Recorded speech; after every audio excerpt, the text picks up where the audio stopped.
tó gbé wa wá. Lèwe tàgbà. Iṣẹ́ Olúwa wa. Allahu Ta'ala. Iṣẹ́ ohun tó gbé wa wá. Tàfi débi. Ohun tó gbé wa wá. Lèwe tàgbà. Iṣẹ́ Olúwa wa. Allahu Ta'ala. Iṣẹ́ Ẹlẹ́dàá wa. Allahu Ta'ala. Iṣẹ́ Allahu yìí o. Allahu Ta'ala. Òdodo ti dé. Irọ́ pamọ́. Òdodo wọ̀ bí. Irọ́ pamọ́. Òdodo wọlé.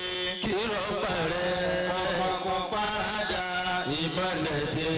Rísálà Akide. Àfẹ́sọ̀dodo. Ohun tó gbé wa wá. Tàfi débi. Ohun tó gbé wa wá. Lèwe tàgbà. Iṣẹ́ Olúwa wa.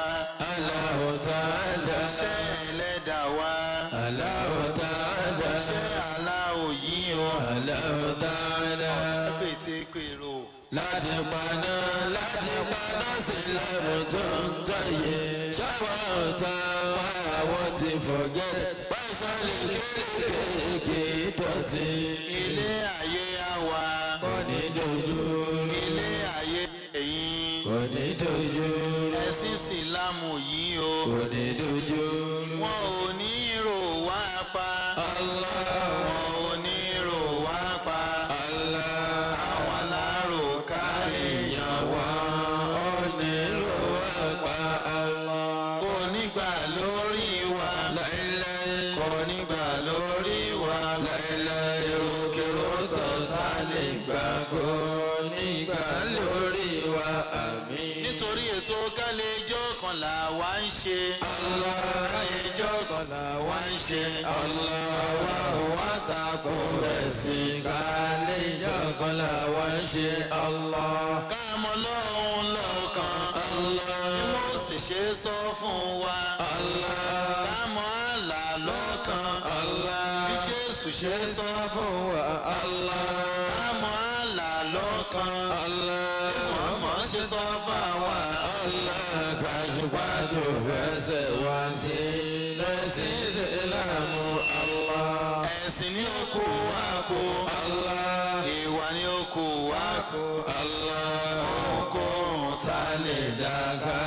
Fi gbẹ̀sìn yíga Allah. Ipòkípò tá lè wà. Káfí gbẹ̀sìn yíga Allah. Ọpẹ́ tó sí Ọlọ́run. Allah. Wà á ṣọpẹ́ fún Olúwa. Allah. Akẹ́rù ẹ̀ tó mọ̀nà. Èyí tó pẹ́ ojú ọgbẹ́ lọ Allah. Sáláàkì ìṣoríire. Allah. Allahu Allah. Muhammadu Allah. Sáláàkì ìṣoríire. Allah. Allahu Allah. Dáwà International ṣoríire. Allah. Allah. Ìlú gbòó sílámù tó ń tọ̀yẹ. Ohun tó gbé wa wá. Tàfi débi. Ohun tó gbé wa wá. Lèwe tàgbà. Iṣẹ́ Olúwa wa. Allahu Ta'ala. Iṣẹ́ Ẹlẹ́dàá wa. Allahu Ta'ala. Iṣẹ́ Allahu yìí o. Allahu Ta'ala. Òdodo ti dé. Irọ́ pamọ́. Òdodo wọ̀ bí. Irọ́ pamọ́. Òdodo wọlé. Irọ́ parẹ́. Òkùnkùn parada. Ìmọ̀lẹ̀ tẹ́. Rísálà Akide. Àfẹ́sọ̀dodo. Ohun tó gbé wa wá. Tàfi débi. Ohun tó gbé wa wá. Lèwe tàgbà. Iṣẹ́ Olúwa wa. Allahu Ta'ala. Iṣẹ́ Ẹlẹ́dàá wa. Allahu Ta'ala. Iṣẹ́ Allahu yìí o. Allahu Ta'ala. Pétékèrò. Láti paná sílámù tó ń tọ̀yẹ. Ṣáwọ́ ọ̀tá wa àwọn ti forget. Pásálì kéékèèké dọ̀tí. Ilé ayé àwa.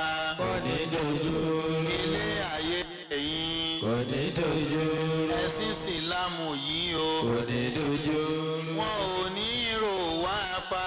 Allah. Wọn ò ní rò wá pa. Allah. Àwọn alárò ká èèyàn Wa onílù àgbà Allah. kò ní gbà lórí wa. Láíláí. Kò ní gbà lórí wa. Láíláí. Èròkèrò tọ̀tà lè gbà kó nígbà lórí wa. ètò kálẹ̀jọ́ kan là wá ń ṣe. Kálẹ̀jọ́ kan là wá ń ṣe. Àwa ò wá tako ẹ̀sìn. Kálẹ̀jọ́ kan là wá ń ṣe. Ká mọ Ọlọ́run lọ́kan. Bí Mósè ṣe sọ fún wa. Ká mọ Allah lọ́kan. Bí Jésù ṣe sọ fún wa.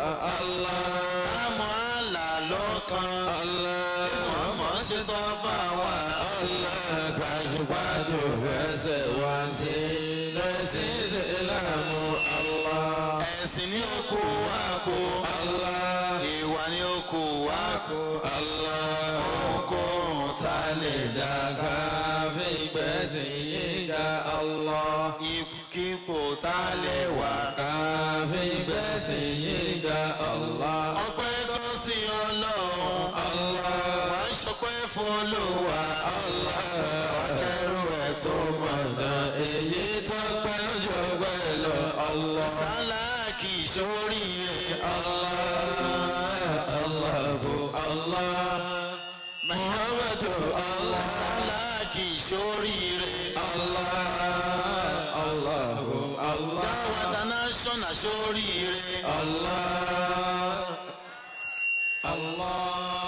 ìlú gbòòwà.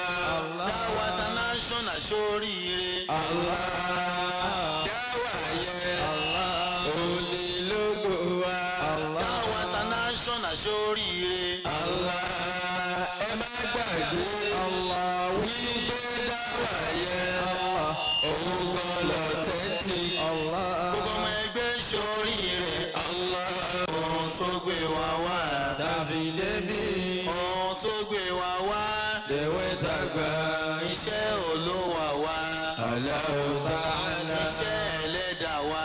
Allahu Ta'ala. Iṣẹ́ Allahu yìí o. Allahu Ta'ala. Òdodo ti dé. Kírọ̀ pamọ́. Òdodo wọ̀ bí. Kírọ̀ pamọ́. Òdodo wọlé. Kírọ̀ parẹ́. Òkùnkùn parada. Ìmọ̀lẹ̀ tẹ́. Rísálà Akide. Àfẹ́sọ̀dodo. Ohun tó gbé wa wá. Dáfídébí Ohun tó gbé wa wá. lèwe tàgbà. Iṣẹ́ Olúwa wa. Allahu Ta'ala. Iṣẹ́ Ẹlẹ́dàá wa. Allahu Ta'ala. Iṣẹ́ Allahu yìí o. Allahu Ta'ala. Pétékèrò. Láti paná sílámù tó ń tọ̀yẹ. Ṣáwọn ọ̀tá wa wọ́n ti forget. Pásálì kéékèèké dọ̀tí. Ilé ayé àwa. Kò ní dojú rú. Ilé ayé ẹ̀yìn. Kò ní dojú rú. Ẹ̀sìn Ìsìlámù yìí o. Kò ní dojú rú. Wọn ò ní rò wá pa. Wọn ò ní rò wá pa. Àwọn alárò ká èèyàn wá. Kò ní gbà lórí wa. Kò ní gbà lórí wa. Èròkèrò tọ̀tà lè gbà kó nígbà lórí wa. Àmín. Nítorí ètò kálẹ̀jọ́ kan là wá ń ṣe. Kálẹ̀jọ́ kan là wá ń ṣe. أعوذ بالله من الشيطان الرجيم بسم الله الرحمن الرحيم الحمد لله رب العالمين الرحمن الرحيم مالك يوم الدين إياك نعبد وإياك نستعين اهدنا الصراط المستقيم صراط الذين أنعمت عليهم غير المغضوب عليهم ولا الضالين آمين. mo kí gbogbo wa káàkiri àgbáńlá ayé mo kí ẹ̀yin tí ẹ jẹ́ free thinkers ẹ̀yin tí ẹ kì í ṣe muslim tí ẹ kì í ṣe christian tí ẹ ń ṣe ẹlẹ́sìn kan tìbílẹ̀ mo kí ẹ̀yin tí ẹ jẹ́ christian bákan náà mo dẹ̀ kẹ́yìn ẹlẹ́sìn ìbílẹ̀ mo kí wa ní kíkí tọ́lá kíkí pé kí àlàáfíà Ọlọ́run kí ó máa bá yín gbé. mo wá kí àwa tí a jẹ́ Muslim ní kí tó dáa jùlọ tó bá gbogbo ìgbà àti àkókò ayé mu pé assalamu alaikum wa rahmatullahi wa barakatuh. ní àná à ń bá ọ̀rọ̀ kan bọ̀ lórí pé irú ìbájọṣepọ̀ wo ló yẹ kó wà láàrin Muslim àti àwọn ẹlẹ́sìn tó kù láyé. bọ̀ nẹ́tíwọ̀kì ò jẹ́ kí a lè bá a débi tó ní àpẹẹrẹ lánàá. bọ̀ lẹ́nìí a máa tẹ̀síwájú bọ́gí tó lọ mo ti padà discover ẹni tí ó promise pé òun máa ṣe wáyárìn mọ́ṣáláṣí yẹn wọ́n ti bá dá àyè kan wàhálà àwọn tó fẹ́ díṣẹ́ Ọlọ́run lọ́wọ́ òun ló affect òun náà torí rìwáyà ẹlẹ́dìṣàn ti ń pè é bọ̀ ọ́n gbé fóònù mi wàá rántí ẹni yẹn wọ́n ti ń search through fóònù mi lénìí mo á rí i pé ẹni ni àwọn ti kúrò ní pátì tiwa wọ́n ti bọ́ sí pátì so ma difficult kan parí wọ́n lè ti try o mo ti try nọ́mbà tí tílé ni wọ́n gbé fóònù mi wọ́n ti join àwọn ntọ́lọ́ máa ṣe ló máa ṣe èyí tó ń ṣe kó lọ san ẹlẹ́sàn rí ṣáàlà ohun tó kù ń bẹ̀ ojú wáyárìn kan fi sí wáyà sínú àwọn sọ́kẹ́ẹ̀tì yẹn kan dẹ̀ de àwọn iná kan de sọ́kẹ́ẹ̀tì máa lọ gírí that's all mọ̀pọ̀ lọ́wọ́ á ṣe ètò kù ṣáàlà so ó tún kún ohun tí owó ẹ̀ tún gbọ́dọ̀ tún yọ ọ́ lẹ̀ fún wa báyìí. bákan náà dẹ̀ ni ọ̀rọ̀ jẹnẹrétọ̀ tí mò ń pariwo ẹ̀ a ní jẹnẹrétọ̀ 3.5 kVA 120,000 ni wọ́n ń tà so abẹ́ lọ́hùn torí jọ sátọ̀dé la fẹ́ ṣe lẹ́látòrò kọ́dírì yẹn wọ́n ti bẹ̀rẹ̀ lílẹ̀ tiles ìmọ̀ bóyá ẹni bá mi capture kìíní tiles yẹn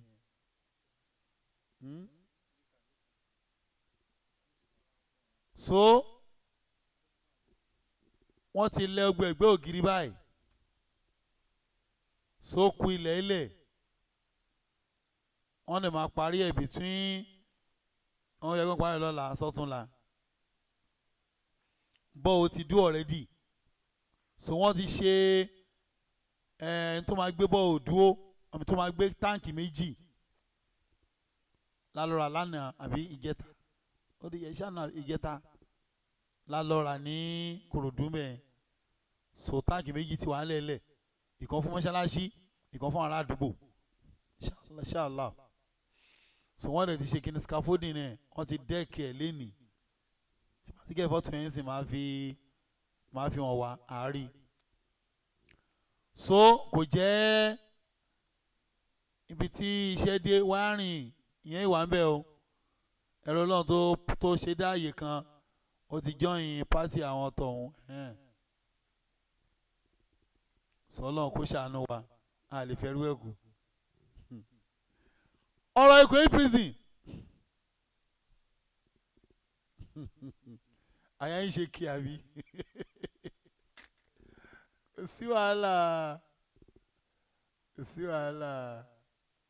sí wàhálà a ní ogun wàhálà tó máa ń fà ẹsẹ̀ torí kò í prison ni gbogbo Jamiu ìṣègbà Jamiu wá di talk of the town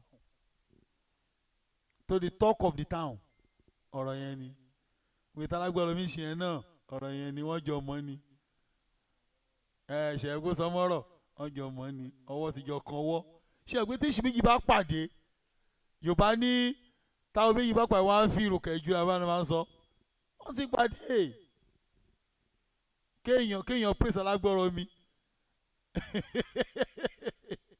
àwọn awitán ní kí n máa wá fídíò 2004 14 years ago ní kí n máa wá giri àbí 15 years ago kí n máa wá giri ọ́díò tóun ti sọ mẹ́ta lọ́kàn wọ́n lè mí kankan mo gbọ́ àgbẹ̀ ti gbọ́ gíga ọ̀kọ́lá gbọ́ sọ́ni wà ní èkú gbọ́ ṣé mi nìkan ó gbọ́ ni kí ló gbé mi lọ sádùúgbò ẹ̀ kí mo lọ ṣe ládùúgbò ẹ̀ ṣé kò jáde sí mi ni ẹjọ́ ẹjẹ́ sílàkà ẹ̀ wálẹ̀ náà ẹjẹ́ ṣí ọpọlọ wálẹ̀ ṣé kò jáde sí mi ni kí ló jáde sí mi fún kí ló jáde sí mi fún ṣé òun kò máa gbé àsìkà mọ́lé lórí mẹ́ta lọ́gàn tó tú bó dẹ̀ ní yín tó tú lórí rédíò wá tuntun bí lẹ́nìí ẹ lọ gbọ́ fídíò yẹn náà wọ́n á wí kàtàkàtà kí n mú ọ́ díẹ̀ wá ẹ̀rọ kí mi gọ̀ bíi tí ní ọpọlọ mi tèmi ò dọ̀bálẹ̀ náà ọpọlọ mi ò dọ̀bálẹ̀ ọpọlọ mi dúró báyìí ni o ó ṣá pàápàá torí 5 million naira tó wọ̀n kí mi ò lè rí tó wọ̀n kí mi ò lè rí òun lè ní lọ́wọ́ ẹ̀gbọ́n lábòsí lòun wọ́n lè sì gbàgbé pé ọlọ́yin là lọ́tún láì alàkàsíbí wọ́n gbàgbé àyà yẹn ibi dandan ọlọ́run kó máa bá òpùrọ́ ṣe náà gbàgbé bọ́lá ń ṣe ìpè fópùrọ́ wọ́n ti gbàgbé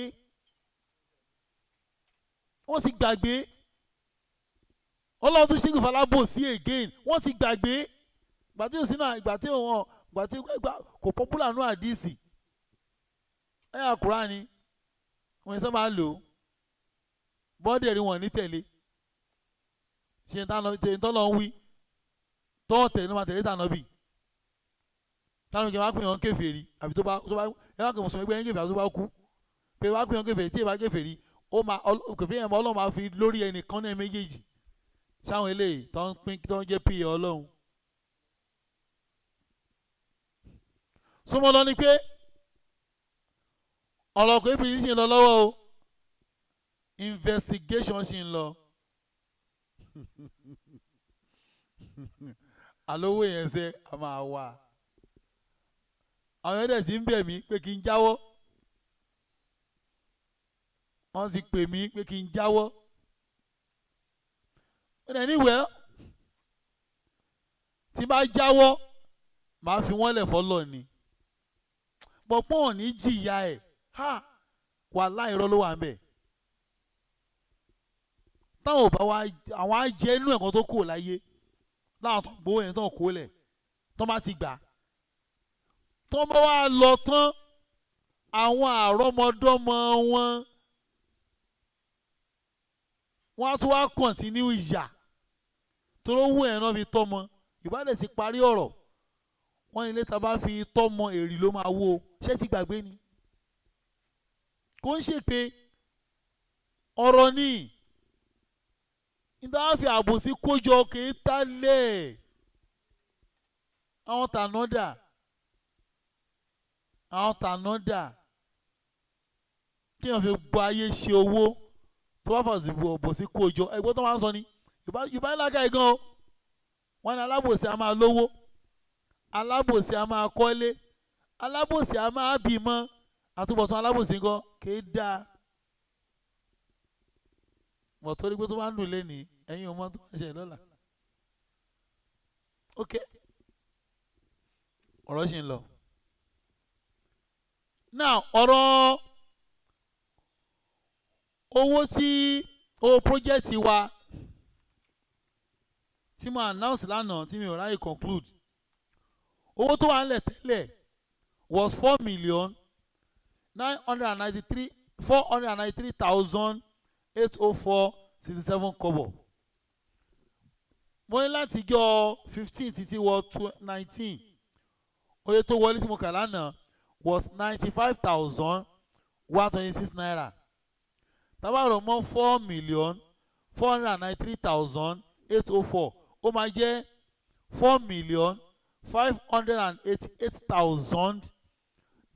4,588,930.69 kobo as at of 22nd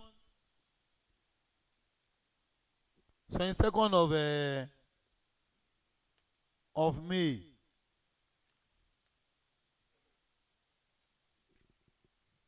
Oye tó máa jẹ́ nìyẹn. Now ẹnìkan pè mí lánàá ṣáná àbá àárọ̀ yìí lórí ọ̀rọ̀ alájáde. Mo wá ní mo ń ṣe investigation lọ lọ́wọ́ lórí ẹ̀. Ẹ̀rú Ọlọ́run kan lénìí wọ́n sẹ́ndì owó yẹn lánàá wọ́n sẹ́ndì 52,953 naira 26 kobo láti Canada. Wọ́n wá ní ètò wà lórí ẹ̀ yẹn kémi fi epo sí mọ́tò. Oye tó wá ṣẹ́kù ń bẹ̀ tó wà fún mọ́ṣáláṣí ó máa jẹ́ 40,953 naira 40,953 ó yẹ kó mọ etí wọ́n ní kémi yọ. So pẹ̀lú 10 tàná á jẹ́ 50,953 naira ló wà lẹ̀ presently fún mọ́ṣáláṣí. Mo ní ẹnìkan kùn mí láàárọ̀ yìí ó sọ̀rọ̀ àdìsí kan fún mi. Ó kó ti Sunani Tirmidhi hadith 851. Ó lànà bí ní a lè jẹ àyẹ́nà tó dàbí ìkòkò yẹn.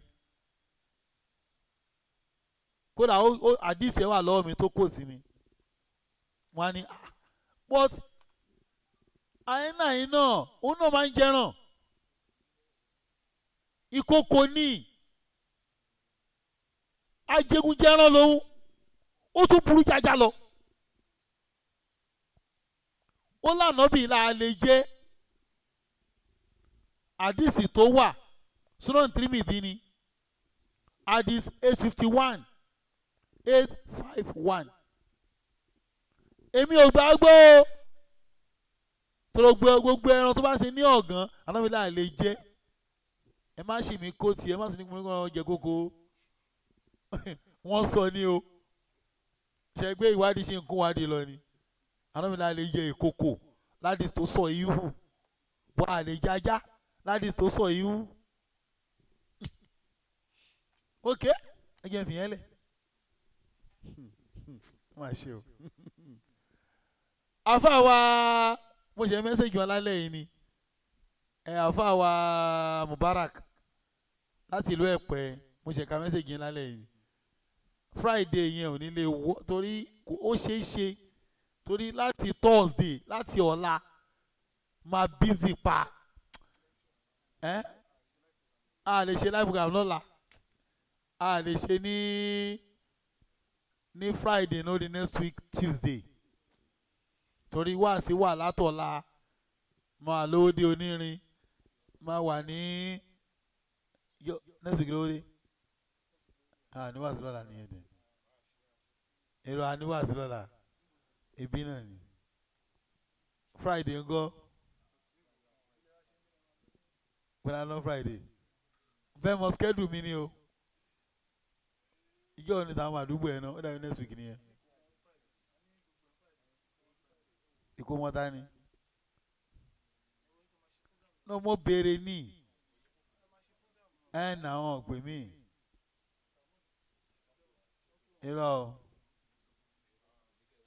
irọ́ kò ní wá kò ní wá abímọ lógo ẹ jẹ́ àwọn bọ́lọ̀ wa lọ́jà ẹ̀yìn èèyàn mi. Mo ní àjọṣepọ̀ wo torí mo lálejò ní agodo kí n má sọ̀rọ̀ mi lọ.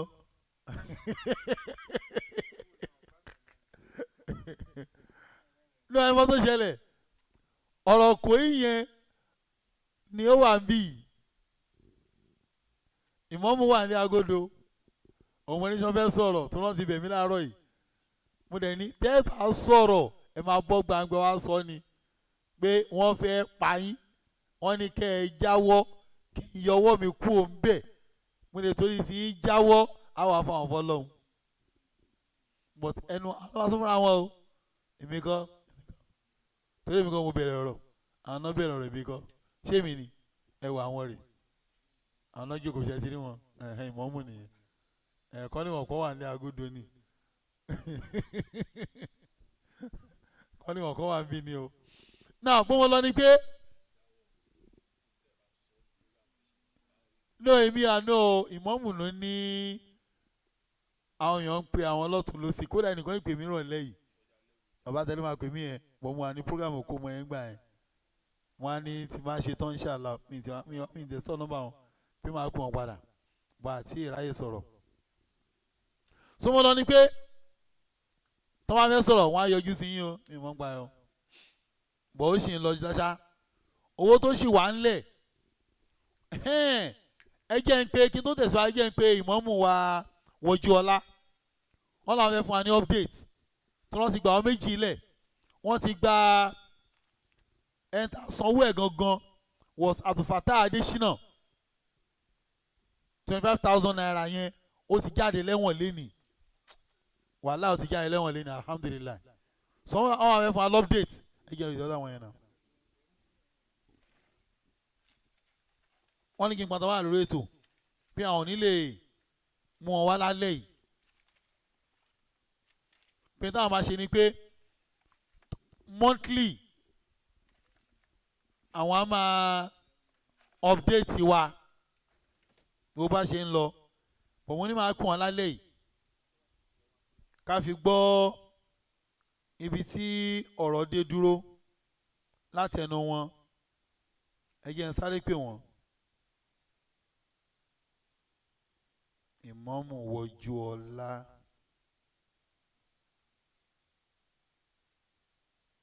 sọ àwọn méjì ló ti jáde ńsìn tó ti di freeman inshallah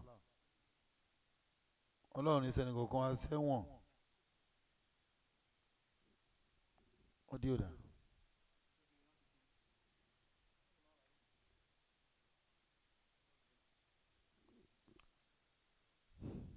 tọ́bíkì á ṣe ń lọ o torí tọ́bíkì àná tí mo treat tí mo sọ pé Ọ̀rúnmìlà òjíṣẹ́ Ọlọ́run ni ó bá wọn lọ ẹgẹ́ ń pè kejì àwọn tí wọ́n ní content wọ́n ti kọ́ tiẹ̀ lẹ́sẹ̀kẹsẹ̀ wọ́n ní content sẹ́ ẹ̀ ṣé oníjọ́sìn máa já òkò ní controversial issue tí mò ń sọ̀rọ̀ Bíbélì sọ pé Jésù sọ pé wọ́n ní lè sọ̀rọ̀ mọ́ rárá ṣe wọ́n ní kí wọ́n máa wo program mi gba wọ́n ní kó àjọ wò lọ ọ̀hún wò báyìí ni àjọ ń ṣe àwọn ní content hello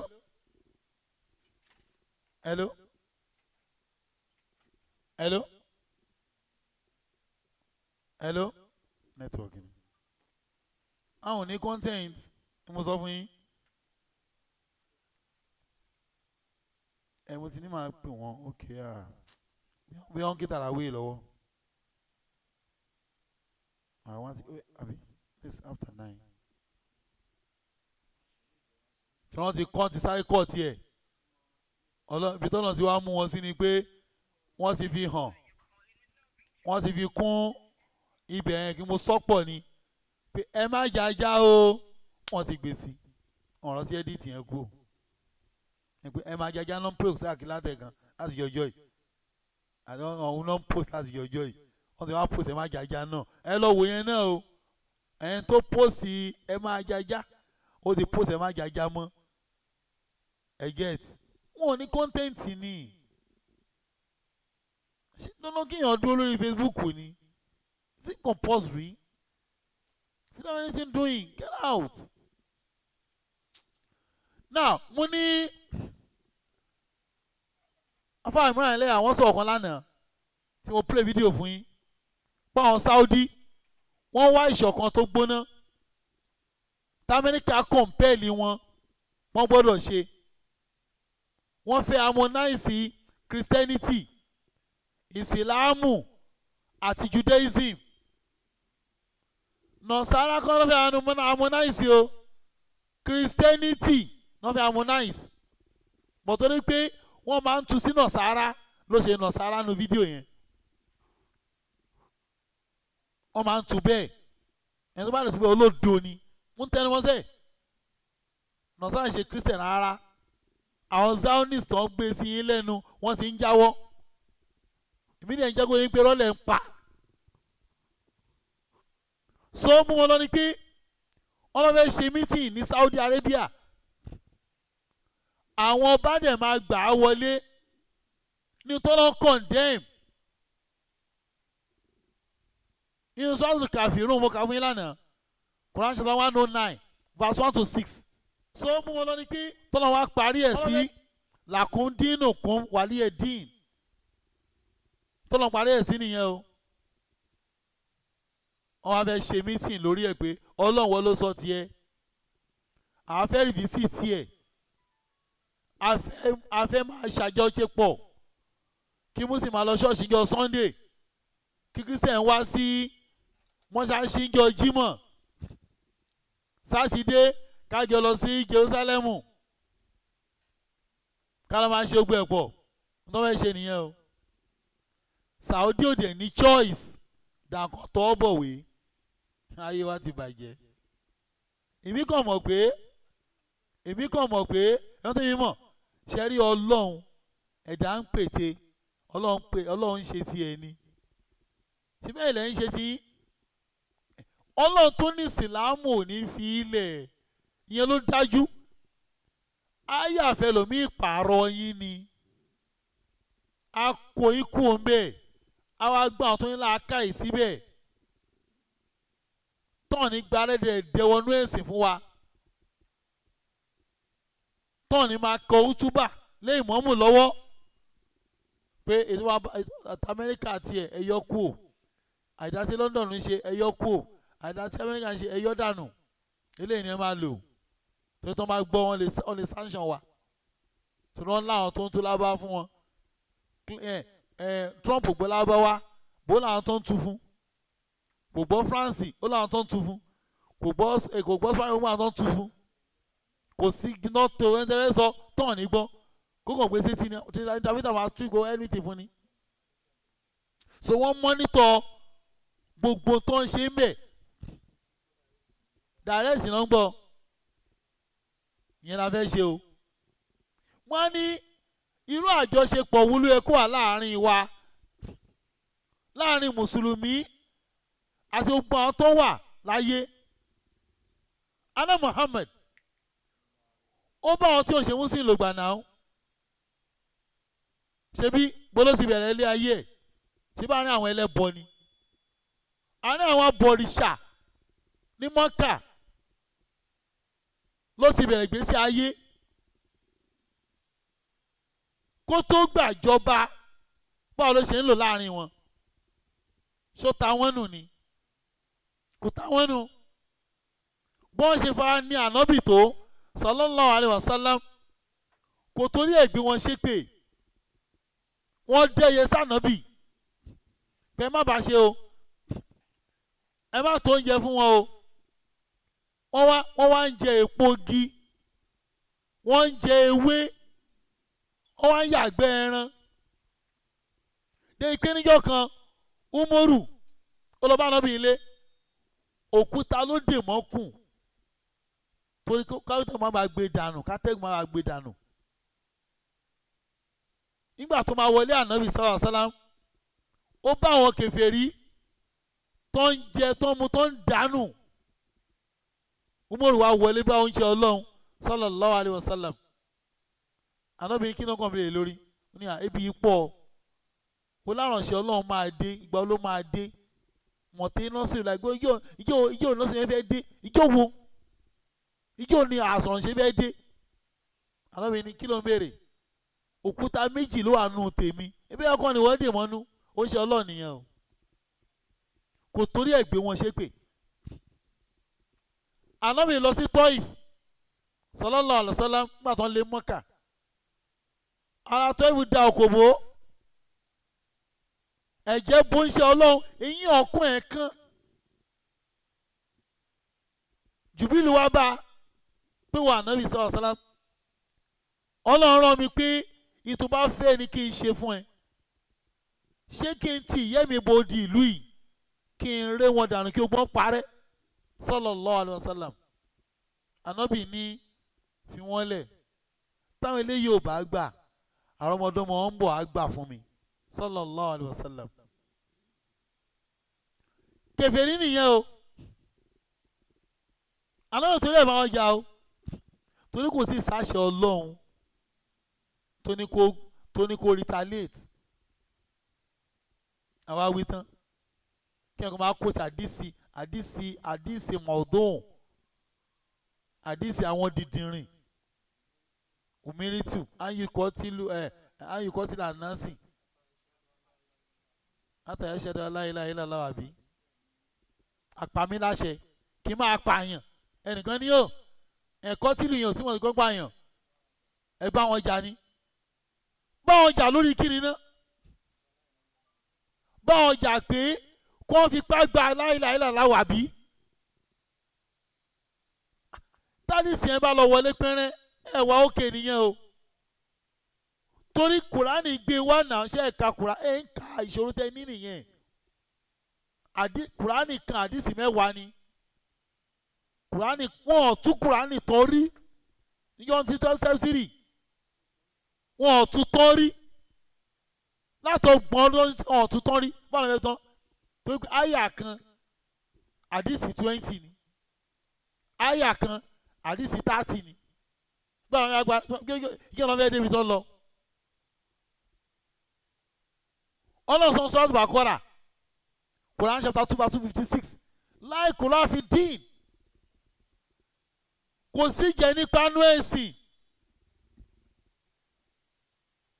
àbí ṣé ẹ̀ka àyà yẹn ni kò sí jẹ nípa nú ẹ̀sìn there is no compulsion in religion. ẹ ṣe agbógun ti yàn torí pé kò ṣe kíni kò ṣe láéláéláá o. ara àwọn àdìsí rádaràda tẹ̀ ń kóòtù yìí ló yẹ kámẹ́ríkà conclude pé àbáyín tún ẹ̀sìn yín kọ á tún gbogbo ẹ̀ ṣe yẹ́bẹ́yẹ́bẹ́ tẹ́ẹ̀fì ni máa pa wá mọ́. àti tó bá jẹ́ pé ìsìláàmù ló ń ṣírùlù ayé kò ní ṣẹ́kù ẹ̀ kò fèrè kan wọn láyé wọ́n á ti pa ìbọn ìdànù mùsùlùmí ẹgbẹ́ wọn náà wọ́n á tún máa pa wọ́n. ṣé mi ò ká fún yín rí ni Abu Hanifa kí ló yọ ṣáàbù Hanifa àbí Hanbali ti rántí ìkan náà méjèèjì ṣá ó dẹ́gbẹ́ Abu Hanifa náà ni tó ní Kùránì kò ń ṣe ẹ̀dá Ọlọ́run pé ọ̀rọ̀ Ọlọ́run ni. wọ́n ti pa mùsùlùmí lọ bí ilẹ̀ bí ẹni. tó bá jẹ́ pé àwọn kìíní àwọn jọ̀mọ́ ìṣù yìí ní ìjọba Islam wà lọ́wọ́ wọn lénìí bó ṣe wà lọ́wọ́ lánàá wọ́n á ti parúwa dànù. wọ́n á ti ní ká gbà dandan pé Jésù ń bọ̀ ọjọ́ mẹ́ta ni àbájá kan lọ pa wá wọ́n á ti pa wá dànù tipẹ́. Ọlọ́run ló gbìyànjú àwọn kèfèrí tó jẹ́ pé kèfèrí ló rúlù gbèsè ayé everybody wa à ní choice ẹ̀yin kò lágbára ṣèbí ṣàfihàn jò ní ló bá ibi tẹ́tì ti lálàáfíà ó yẹ kó ti parúwa dànù. àwọn apààyàn àwọn èèyàn dandan àwọn tẹ́mi òjò lójú àwọn terrorist yúkta pa ń kó jọ wọ́n lójú ẹ̀mí èèyàn wọ́n dájú gan ẹ̀mí èèyàn kò jọ wọ́n lójú yúta ẹ pa. Ọlọ́run tí ò fẹ́ kó ṣẹlẹ̀ ni ò ṣe jẹ́ kí ìjọba sì kàn wọ́n lọ́wọ́ wọ́n kàn ń jarun pa ni ẹnu lásán náà fi ń ṣe gbàtàn pọ́n lè pààyàn kèfèrí ni torí pọ́n rí yàn pa ni àwọn píye ọlọ́run kó má lọ ni pé aláìgbà àwọn gbèsè nígbà tó lọ sí Mọ̀dínà tó sá ó sá àsálà fẹ́mi ẹ̀ ni àwọn kèfèrí Mọ́kà wò pé ibi tó sá lọ yìí wọ́n lè gbà láàyè o wọ́n lè gbà láàyè kó lọ prepare kó lọ wá kọ́ ọmọ ogun jọ ẹja lọ ká mọ́ bẹ́ẹ̀ wọ́n fẹ́ lọ ká lọ́mọ Mọ̀dínà pé kán lọ pa wọ́n rẹ́ mọ́ bẹ́ẹ̀ ni àyà sọ̀kalẹ̀ pé ẹ bá wọn jà àwọn tó bá kọ́ bá yín jà ó tán retaliation ni defensive war ìjà ìgbára ẹni sílẹ̀ àlọ́bí jà kò lè force anybody ibẹ̀ yẹn náà kà á mo sọ fún yín náà nígbà fásitì Mọ́kà ṣẹlẹ̀ táwọn 10,000 èèyàn àwọn ọmọ ogun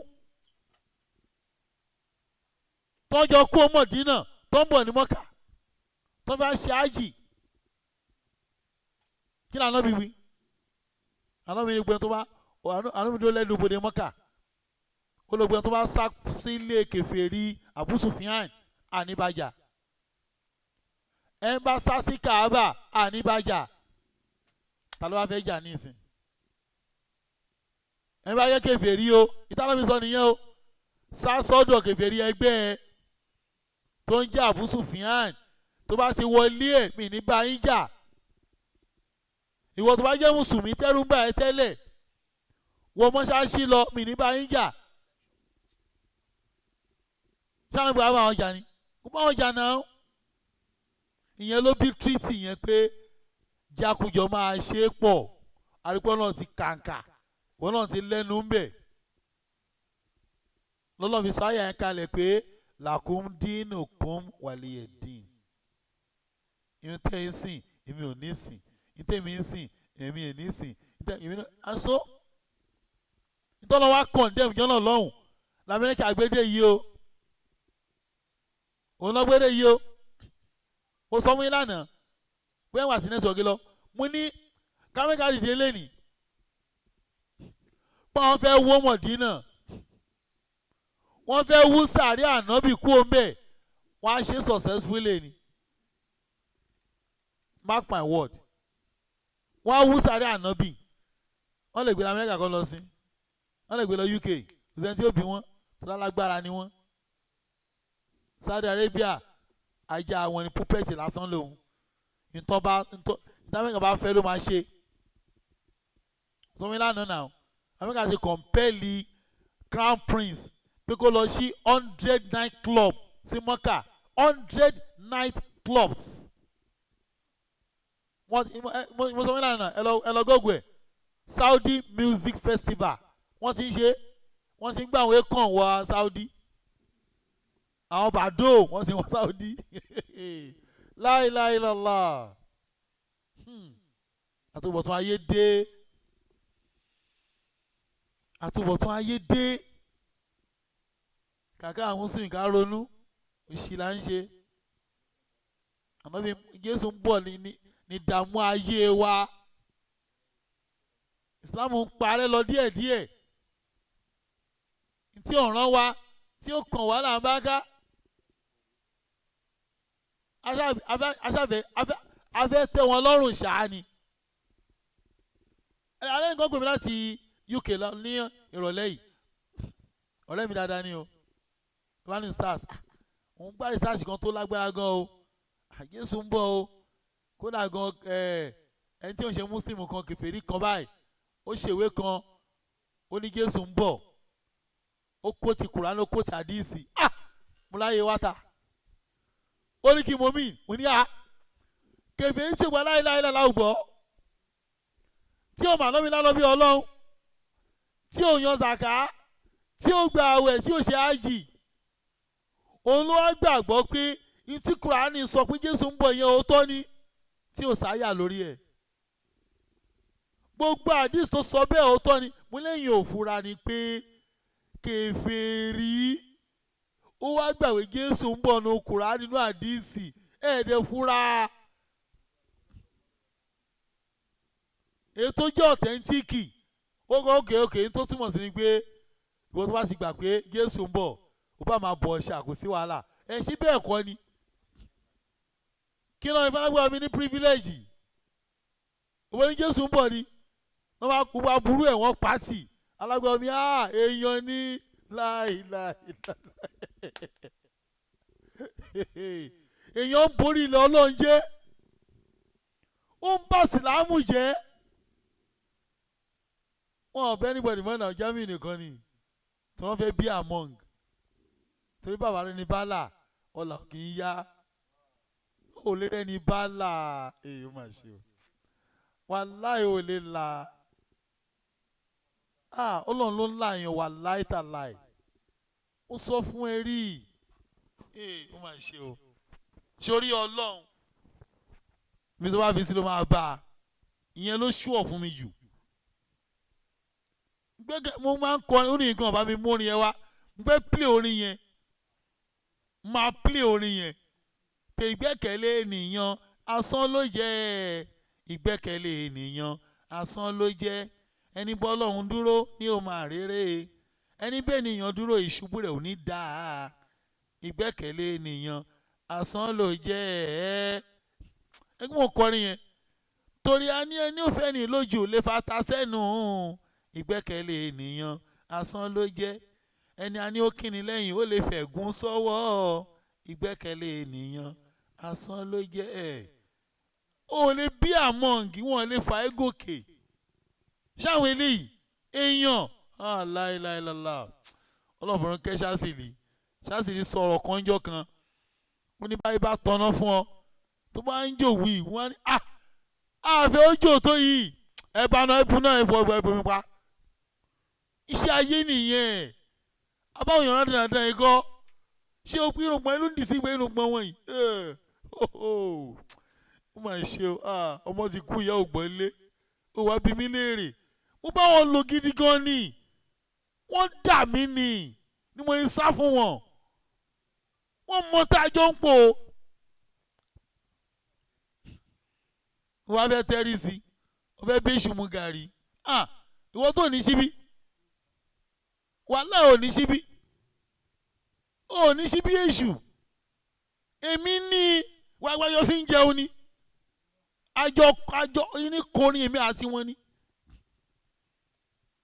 wọ́n wá fẹ́ fi wọ́n ṣiṣẹ́ ìwọ náà gbẹ́rí wọlé ẹni yẹn ń pa mí ṣọ́ kó kù díẹ̀ kó tó yí ẹ wà lọ pẹ́ jù tí ẹ bọ̀ ọ̀nù bó o lọ ni pé báwo mi ṣe lò gba èrè náà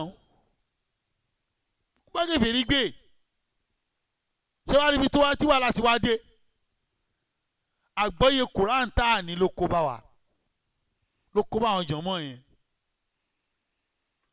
ànábì gbé ó bá Yẹhudi gbé ó bá Násárà gbé Mọ̀dínà àwọn náà wẹ́kọ̀mù ẹ̀ nígbà tí kèfèrí lé ní Mọ́kà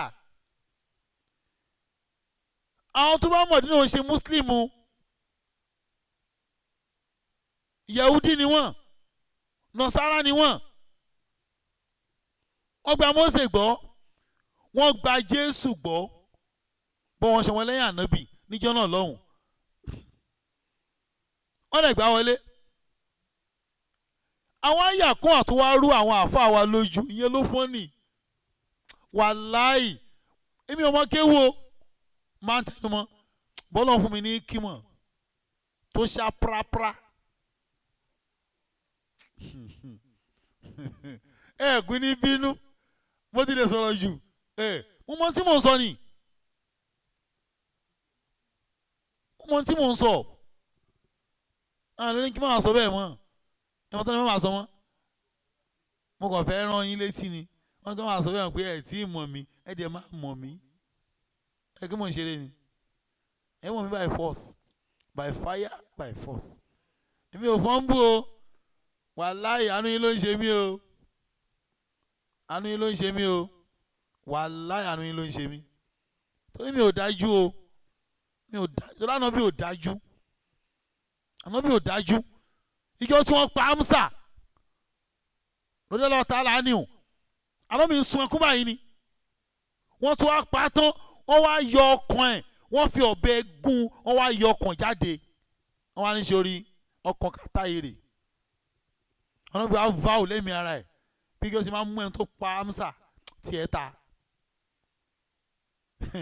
láìláìláìlá ìjọba fásitì mọ́kà wá ṣẹlẹ̀ táwọn yẹn gbàjọba mọ́kà ẹni tó wá pa Amsa wá ń bọ̀ wọn àtọ̀gá ẹ̀ wá sí ọ̀nàbìnrin bọ́ sẹ́yìn mi fẹ́ rí ẹ àwọn mòrù ti fa ìdájọ́ pé a máa bẹ́ orí ẹ̀ lẹ́nìí ọ̀nàbìnrin ẹ̀ fẹ́lẹ̀ ṣe máa jókòó lẹ́yìn tó máa ń rí ẹ màmá rí bó ṣe pa Amsa màmá má tó sọ fún wájú lọ sáfù ẹ̀yìn ni kò máa wà tẹ́mi máa fi rọlẹ̀ ọlọ́wà ní kí ni tiẹ̀ ń bẹ̀ ìwọ ló ní Amsa ìbẹ́ mi ẹ̀rọ Amsa ìmọ̀ ni ó dẹ́yìn ọgẹ́ yọ̀ǹda ẹ̀ ṣé àwọn eléyìí lè darí irú ẹ̀jìyàn àwọn eléyìí ṣé irun gbọ̀nà mi tẹ̀lé ànábì ṣọ àwọn ọ̀dájú àwọn òpòrọ̀ wọn á parọ́ wọn á sọ ohun tí ò rí bẹ́ẹ̀ wà búrọ̀ mú ìparọ́ mọ́ mi tó ẹni ó bọ́ ọ̀tà kó ní mo parọ́ mọ́ ọ̀nà kó nífẹ̀ẹ́ ni tí mo sọ tó lọ gé ọ́díò mọ́ra wọn àwọn èṣù èèyàn. now mo mọ̀ lọ ni pé àná ìgbà àwọn kèfèrí gbéṣẹ́ wọ́n ní àyà tí ò yá àwọn àfa wa àtàwọn tàfà sírù gan fúnra wọn tọ́ tẹ́psìrì àwọn àyà kan àti òye wọn àìwá yé wọn yẹn àwọn tèní àwọn olódò tèní òun náà tẹ̀lé kí ló bí àwọn àyà yẹn kò yé wọn torí pé wọn ò lè fi làákàyè ṣe ìmọ̀ ló ń làdínì pẹ̀lú ọgbọ́n àdínì tí ò sọgbọ́n bẹ̀ ló dé wa lálẹ́ máa ń kó tí a máa sọ̀rọ̀ Kúránì ẹ̀ ṣe just pé wà pé alif làmì dáadáa irọ́ o ó jìn dojú yẹn lọ o ó kẹnu jù yẹn lọ ó kẹnu gan fẹ́ẹ́ tó bá ní kímọ̀ tí ó bá kẹnu wọn àtọ́ yìí tẹ́psìrì bó náà ti rí àwọn ẹ̀rí wọn náà ní tọ́bi tẹ́psìrì yẹn ẹ̀wọ̀n ẹ̀rí wọn náà ní ṣé gbogbo àdìsí ló sọ̀rọ̀ pa tẹ́psìrì gbogbo àdìsí ló sọ̀rọ̀ pa tẹ́psìrì gbogbo àdìsí ló sọ̀rọ̀ pa àyà Quran ṣé gbogbo àdìsí ló sọ̀rọ̀ pa ẹ̀ ni gbogbo àdìsí kọ́ náà gbogbo àdìsí kọ́ ló sọ̀rọ̀ pa ẹ̀ gbogbo àdìsí kọ́ torí àyà tó clear jù oní Quran 30:38 yẹn tọ́wọ́n láti rán àwọn òjẹ́ ní iṣẹ́ ṣáájú ẹ̀ tàfọn níyàwó àtàwọn ọmọ kí ládìsí wí lórí ẹ̀ èwo pílẹ̀ fún ìgbà tí mo pílẹ̀ fún dr asrawu níwò èwo dọ́kítọ̀ ó lànà bí ò sọ bẹ́ẹ̀ òun sì lálá tẹ̀lé àyà tó clear wọ́n tó ní pé àdéhùn ti wà ń bẹ̀ pé àwa jọ̀mọ́ ìgbàgbọ́ wa rèé ó bá tọ́ lọ́n lọ kò bá tọ́ lọ́n lọ ìgbàgbọ́ ìjìmọ̀wù ti wá àpanupọ̀ wà bọ́n ṣe panupọ̀ fòńjò ní tó fẹ́ pa àfa tó ní Kùránì ọ̀rọ̀ ọlọ́ni ìbáṣọ́nà tó yọ Abu Hanifa wọ́n bá ti pàdánù lórí ọ̀rá dáradá bí Jésù mọ̀ Jésù wáyé náà ni o lórí ọ̀rá dáradá ọ̀rọ̀ dánradán Kùránì ọ̀rọ̀ ọlọ́ni Kùránì ẹ̀dá ọlọ́ni wọ́n fẹ́ pààrọ̀ lé lórí o Jésù ń bọ̀ Jésù ò ní wá ní mo rí kẹfẹ́ lé lórí o náà ń bú èmi àti àbí mọ́níkàsì lé lórí o àti bọ́dọ̀ tó láfi náà yan ń bú ògbó wa o náà kàfàrà lé lórí o ní tí o ní ṣe pẹ̀lú gbàgbọ́ wa o kò sí ní tó fà á di ọkàn ni níta Amẹ́ríkà fẹ́ kí Saudi sọ ni wọ́n ń sọ náà ṣe pọ̀ sí gbogbo alára mi dẹ̀ ní kò jọ o mi nílò owó Saudi Ọlọ́run má jẹ́ ń rí owó òfò tí ó bẹ̀ sìn jẹ́. wọ́n nílò àjọṣepọ̀ wo ló yẹ kó wà láàrin wa nígbà táwọn fi dé Mọ́kà ẹjọ́ bí tí ò yá wọn fáwọn rè o àyà tó lọ sọ ọ́nù Quran 5:5 Quran 5:5 tó máa ń dá wàhálà lẹ̀ gangan ẹ̀yẹ tó tẹ́pù sílẹ̀ fún yín Ọlọ́run ní nígbà tó máa bẹ̀rẹ̀ àyà yẹn Ọlọ́run sọ̀rọ̀ ok mọ́mọ́ àbí ok ìyá ẹ jẹ́ sáré gbọ́ ìmáàmù WOJUOLA láti pè padà ẹ jẹ́ fún wa rìpọ́ọ̀tù ọdíò rẹ̀.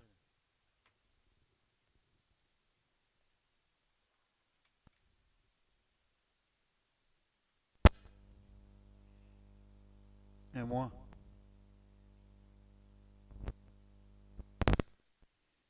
Miss kò wọ́n rí náà. ẹ já sáré gbọ́ rìpọ́ọ̀tù ìmáàmù wa ní IKOYI prison ìmáàmù WOJUOLA Marufudin.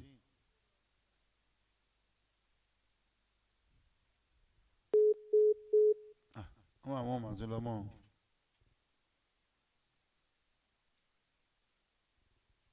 ìbùn mo fẹ́ gbé lẹ́ẹ̀kan ló court.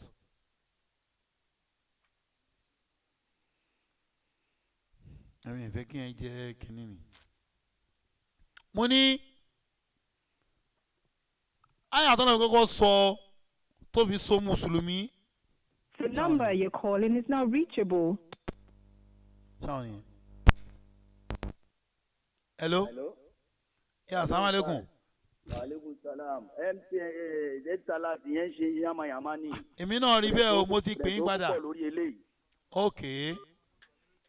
hello. hello. kò sówó lórí ìtàn fi pè mí yẹn ni. bọ̀ ẹ̀yẹ sáré gbọ̀n padà.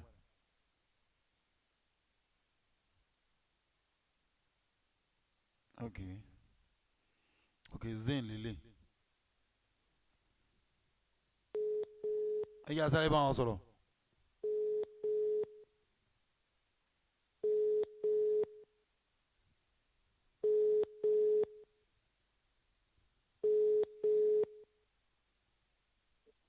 hello. salamu alaikum. Wa alaikum salam wa rahmatullahi wa barakatuh. now ẹ raza. àwọn àjàyè àpò àfẹ́rẹ́. àwọn fámìlì ńkọ́. alhamdulilayi rabbil alamin. ẹ ti wà lórí ètò. náà masha allah. masha allah. ohun tó ṣẹlẹ̀ ni pé ẹni yẹn ò pè mí padà lórí mo sọ fún yín pé nọ́mbà lọ́ọ̀yà ló fi pè mí nígbà tó jáde nírọ̀lẹ́ yẹn lọ́sàn-án sá. ok ẹni tó ń fún ilé ní kí ló kọ ẹ̀ náà oní 25,000 yẹn àbí. ìta fún ní 25,000 yẹn. ok ọtí inshallah yóò tiẹ̀ rántí. Abdulfatai Adesina. Adesina mashallah. Abdulfatai Adesina ti jáde lémi pẹ̀lú àánú Ọlọ́run. alhamdulilayi. so lọ́yà ti sẹ́tù wọn wọ́n dẹ̀ ti gbà jáde ti bọ́ta. alhamdulilayi. so Muhammadu Jidda náà ti bọ́ta. Muhammadu Jidda àbí. Muhammadu Jidda náà ti bọ́ta. ok alhamdulilayi. so lẹ́yìn yẹn mi ò wo lísì yẹn àwọn èèyàn bíi mẹ́rin ló ṣáà ti bọ́ta lẹ́nu àná tó yẹn. Allahu akbar. mo yé mi pé bóyá máa wá sórí ètò máa mú wá sórí ètò ní alẹ́ yìí ni ò jẹ́ kí n pèsè àlìsì yẹn. ok. so inshallah rahman ó ní ìta fún ní 25,000 yẹn ó ti alhamdulilayi ó ti bọ́ta. ok. àwọn èèyàn méjì ló bọ́ta lẹ́nu. alhamdulilayi. bákan náà ni lánàá èèyàn méjì náà ló bọ́ta lánàá. alhamdulilayi. so àwọn lọ́ọ̀yà wa kàn bá wa sọpọ́ọ̀tì kọ́ọ̀tì yẹn ni. ok. so nǹkan tí a fi ìbọ̀bù owó níbi táwọn tó kù yẹn. ok. ok. so before ká tó bẹ̀rẹ̀ ká tó pick up pẹ̀lú method new system yìí. ok. àti láwọn tó wá tó ní kóòtù ní on the 16 on the 14 on the 5 of this month tó yẹ àwọn yẹn ti lọ. ok. but àwọn yẹn ò lè ní pọ̀ pẹ̀lú àwọn yẹn mọ́. so màá padà lọ gba list yẹn ni àti lọ́ọ̀yà máa padà lọ sínú ọgbà ní Friday. ok. ok. tòótá bá padà lọ gbogbo àwọn tó ti sí àsìkò kóòtù wọn ti lọ yẹn tí wọn lórí ọ̀fẹ́. ok. táà lórí ọ̀fẹ́ láti attend àmọ́ kí ni millionaires adjournment date sọ fún wọn. ok. ok. date yẹn lọ́ọ̀yà máa ṣiṣẹ́ lórí ẹ̀ before gbà yẹn. inshallah. so lọ́ọ̀yà kan máa tẹ̀lé mi lọ lọ́jọ́ Friday. ok. inshallah another lawyer máa tẹ̀lé mi lọ lọ́jọ́ Sunday. ok. so nǹkan tó máa ṣe náà ni pé gbogbo àwọn next adjournment beyond the 28 ẹ bá wo list tó wà lọ́dọ̀ yìí yẹn náà. ok. àwọn the 28 kan náà ní ìwọ̀n ṣì wà. a sì léèyàn bíi mélòó kan tó sì wà ń bẹ̀. ok. gbogbo àwọn tèmi là alhamdulilayi àwọn 22 yẹn wọ́n ti lọ. on the 21 yẹn gbogbo díìtì tó wà lọ́n 21 ọlọ́run ti bá a bí àì. Alhamdulillah. So a ní on the 28th, on the 26th, at on the 30th. Okay. So Ibrahim Latif òun on the 30th. Okay. Bákan náà ní 26th a ní Abdulrasaq Ọpẹ́yẹmí. Okay. On the 28th. Ibrahim Latif àbí on the 28th. Ọpẹ́yẹmí Salami ní 30 on the 30th of this month. Ọpẹ́yẹmí Salami. So ní adẹ ní Kadiri Wahidi náà. Abdulkabir Wahidi àbí. Kadiri Wahidi. Okay, Quadri. Okay. So Kadiri Wahidi on the 26th. Okay. On the 28th, sorry. Okay, 28th. So Abiodun Olawale. Okay. On the 28th ìyẹn náà. 28th nìyẹn náà àbí Ọláwálé. Okay. Bàbá kí ló kọ bàbá yẹn náà? Ìyẹn kọ́ bàbá ìyẹn kọ́ bàbá tó ń gbé lọ kóòtù tó ń fi sí 3 months yẹn. Abdulgani Umaru. Okay. Bàbá kan tí mo bá sọ̀rọ̀ tí mo ní Ọlọ́ndáre. Abdulgani Umaru. Ọlọ́ndáre. Kéèsì wọn òun ni mo sọ níjọ́ yẹn pé wọ́n rojọ́. Okay. ẹni táwọn bá mójútó lé tó jẹ́ láńlẹ́dì wọn. Okay. Pẹ̀lú àwọn ọbàkan àbí fámìlì àwọn yẹn náà jọ ní problem. Okay. Òdòdó pé ẹnìyẹn àwọn máa ń gbàdúrà àwọn dẹ̀ máa lọ ń bá wọn lókè. Okay. Ekele iṣẹ́ bẹ̀ yẹn àwọn wò pé nǹkan táwọn ò fẹ́ kó ṣẹlẹ̀ náà ló fi ṣẹlẹ̀ mo lè rálẹ̀ ti report fọlọ́pàá ni wọ́n náà máa ń ta tẹ́tẹ́ wọ́n máa ń ṣe oríṣi wọ́n máa ń mú gbó pé wọ́n bá àwọn ọjà ogun ra wọn wallahu ta'ala alam. Ibi táwọn ti sáré lọ sókè kí ló ń ṣẹlẹ̀ àwọn bẹ́ẹ̀ jẹ́ ni ẹ jẹ́ káwọn gbé lọ sọ́sítù wọ́n rọ̀ṣẹ̀ lọ sọ́sítù àfa ìyẹn dúró. Nígbà tó máa dé wọ́n ní ẹjẹ́ àjọ máa káwọn ọjọ́ lọ fún wò lọ sí kìkì ní condition ẹ̀ làwọn fi bára wọn bẹ̀rẹ̀. Wọ́n dẹ̀ ti rojọ́ àwọn ò tí ì rojọ́ láti di ọdún mẹ́ta over 2 years. So wọn ò tí ì ráyè rojọ́. So àwọn sì wà ń bẹ̀ sí Ìkẹjà ọdún mo ti ní kọ́ńtì káwọn lọ́ọ̀yà wa take it up pẹ̀lú lọ́ọ̀yà wọn. Wọ́n ní kí lórúkọ woman rights lawyer kan ló ń bá wọn ṣe. Human rights yẹn dẹ̀ rèé ó ní nǹkan tó bá ní. So a máa ní káwọn lọ́ọ̀yà wa ṣiṣẹ́ lórí ẹ̀. So gẹ́gẹ́ bí àbá tí ilé ìkànnà àwọn barista yẹn fún mi yẹn ní barista Ibrahim. Yẹn ní ọ̀pọ̀lọpọ̀ kéèsì yẹn àbá ọdún wa máa bá lọ ṣiṣẹ́ lórí yẹn tó bá jọ Sunday. Àwọn tí a bá wò pé offence tó commit wọ́n bá máa ṣẹ̀wọ̀n lé lórí gan ó lè má ju 6 months lọ àbí 1 year àbí kò sọ fine tí fine yìí ò ní ju bí gbogbo at the end of the day ó lè má ju 10,000 lọ. So ó kú máa dáa kọ́ plead fáwọn duty kọ́ fine wọn kọ́ ní ọ̀wéra lọ 1 year àbí kò sanwó. Ẹ̀wọ̀n pé yẹn ó máa rọrùn ẹ̀bọ̀n gẹ́gẹ́ bí ọmọ kan wà ń bẹ̀ sí over 6 years ọmọ yẹn ti wà ń bẹ̀. Nítorí àwọn ọmọ tó ṣe dáadáa ń bẹ̀ inú àwọn ìmáàmù ń bẹ̀ ni over 6 years. Ọ̀nà láòkè pòpó ìjà Lagos Island ọ̀nà láòkè pòpó òtìlẹ̀ sẹ́wọ̀n báwọn yẹn tẹ̀ ti jà mí lẹ́yìn báyìí lọ́ọ́ ti para wọn. Over 6 years lòun ti wà ń bẹ̀. Wọ́n ní ojọ́ àwọn fásitì yìí gbogbo ẹni tó bá wà lórí ètò tó bá ń gbọ́ wa náà. Sẹ́wọ̀n pé mo sọ the other time judiciary method wa a ní problem ní Nàìjíríà. Nígbà tí bá gbéyàn lọ sí ẹ̀jẹ̀ kó rojọ́. Tó bá eventually rojọ́ òun ni lọ́ọ̀yà ti advice kan gbà fáwọn jẹ̀bi ìwọ́n tó bá ń dúró fáwọn fẹ́ rojọ́. Wọ́n bá padà káàtì ẹ̀ náà dá wọn lẹ́bi gan. Wọ́n bá dá wọn lẹ́bi gan. Ọjọ́ ẹ̀wọ̀n tó máa fún wọn àti owó tó máa fún wọn wá ti lọ. Mo fẹ́ rú àròjàre. At the end of the day ó lè lo 2 years ó lè lo 3 years lórí mo fẹ́ rú àròjàre tó ní bí wá sí court tó wọn gbọ́ àwọn ilé tàbí wọn yẹn. Ọdún NGO ti ń ṣe àwọn stakeholders ti ṣiṣẹ́ lórí ẹ̀. Báwo la ti máa dẹ́kun irú ìṣesí yẹn? Àwa tá à ń gbọ́ lórí ètò náà ọ̀nà àbáyọ tá a bá wò pa lè fi ràn wá lọ́wọ́ lórí yẹn because ìyẹn gan ìṣòro ńlá kan tó ń kojú àwọn inmate wa nìyẹn. Ọlọ́run má lè fà wá náà pamọ́. Àmín. Ọ̀rọ̀ bàbá a máa ní kí lọ́ọ̀yà fi tẹ̀ ọ̀pọ̀ àwọn ní corporate lọ́ọ̀yà tá a bá débẹ̀ ní Friday ní barista Zainab Ọbàjọ́ máa débẹ̀ ní Friday. Wọ́n á gba gbogbo àwọn details mi. So àwọn nǹkan tá a ní for this month. Ilé tí ẹ ṣì wà láti tó fi dè ní ìsìn alhamdulilayi ọlọ́run ti bá wa ṣètò àwọn yẹn alhamdulillah a kàn compensate àwọn lọ́ọ̀yà ní at the end of the day. okay inshallah ìyẹn bẹ́ẹ̀ tá a so gbà. so àwọn on the 2030 àti June 5 lọ bẹ́ẹ̀ àwa keep àwọn yẹn àmọ́ báwo la ṣe máa ṣètò bíìlì wọn. inshallah inshallah. àwọn tó mo dẹ̀ sọ fún yín náà ní ọ̀sán naam. pé ní medium a máa ní láti lọ síbẹ̀ náà. yeah medium prison ní kirikiri. information tí kan nú àwọn àfáà tó ń lọ bá mi kọ́ wọn ń bẹ̀ sọ ni pé wọ́n níbi àwọn ètò kan bí owó kan pé ìta sọ alimati declare yẹn sìn. but at the end of the day bá ní kí yẹn confam pé tó bá jẹ́ tó bá máa need á fún wọn. ìṣèlú náà bá lọ bẹ̀ ìní à lọ bẹ̀ tí bá lọ bẹ̀ tí bá ti confam ìwà òye tó bá need. àmọ́ bàjẹ́ máa ṣe ìṣọ̀ àlè wà fún ẹ lè fún wọn ní comprehensive report. inshallah. so alhamdulilayi for now ẹni yẹn ti pè mí tó jáde lé nìyẹn kálá aráyè sọ̀rọ̀ ni nọ́mbà lọ́ọ̀yà ló fi pè mí kálá aráyè sọ̀rọ̀ ni inshallah ramon owó fọ́ oyè kájọ débẹ̀ yẹn ni àwọn tí ń bá rẹ̀ nìyẹn pè bóyá jọ friday inshallah ramon àjọ wa sórí ètò. kò sí wàhálà. àwọn ayé náà lè rí ibi tí wọ́n dáwó sí ibi tí ọlọ́run bá ti rí wọ́n ń lò that's the beginning. alhamdulilah. very good beginning àtẹ̀dúpẹ́ lọ́wọ́ ọlọ́run kọ́lọ́run lò start náà sábà bí nǹkan kan ló gbé ló máa ń fa kinní kan láti lè fi nípa lómi sábà bí fún sí ọlọ́run. so kinní kan ó lè má jẹ́ kinní yẹn gan ó lè má sọ̀rọ̀ kan tó tangible nú ẹ̀. ẹnìkan gbowó ẹnìkan gbowó yẹn ó lè má jẹ́ yẹn gangan ní reason tọ́lọ́run fi gbé ọ̀rọ̀ yẹn jáde. ẹnì yẹn lè jẹ̀bi ó lè má jẹ̀bi. aláwàhálà ọlọ́run ló mọ̀ wọ́n póòsì kan gan ni adéǹdọ̀filẹ̀ yìí bẹ́ẹ̀ ọ̀kan láti rí gbé jáde.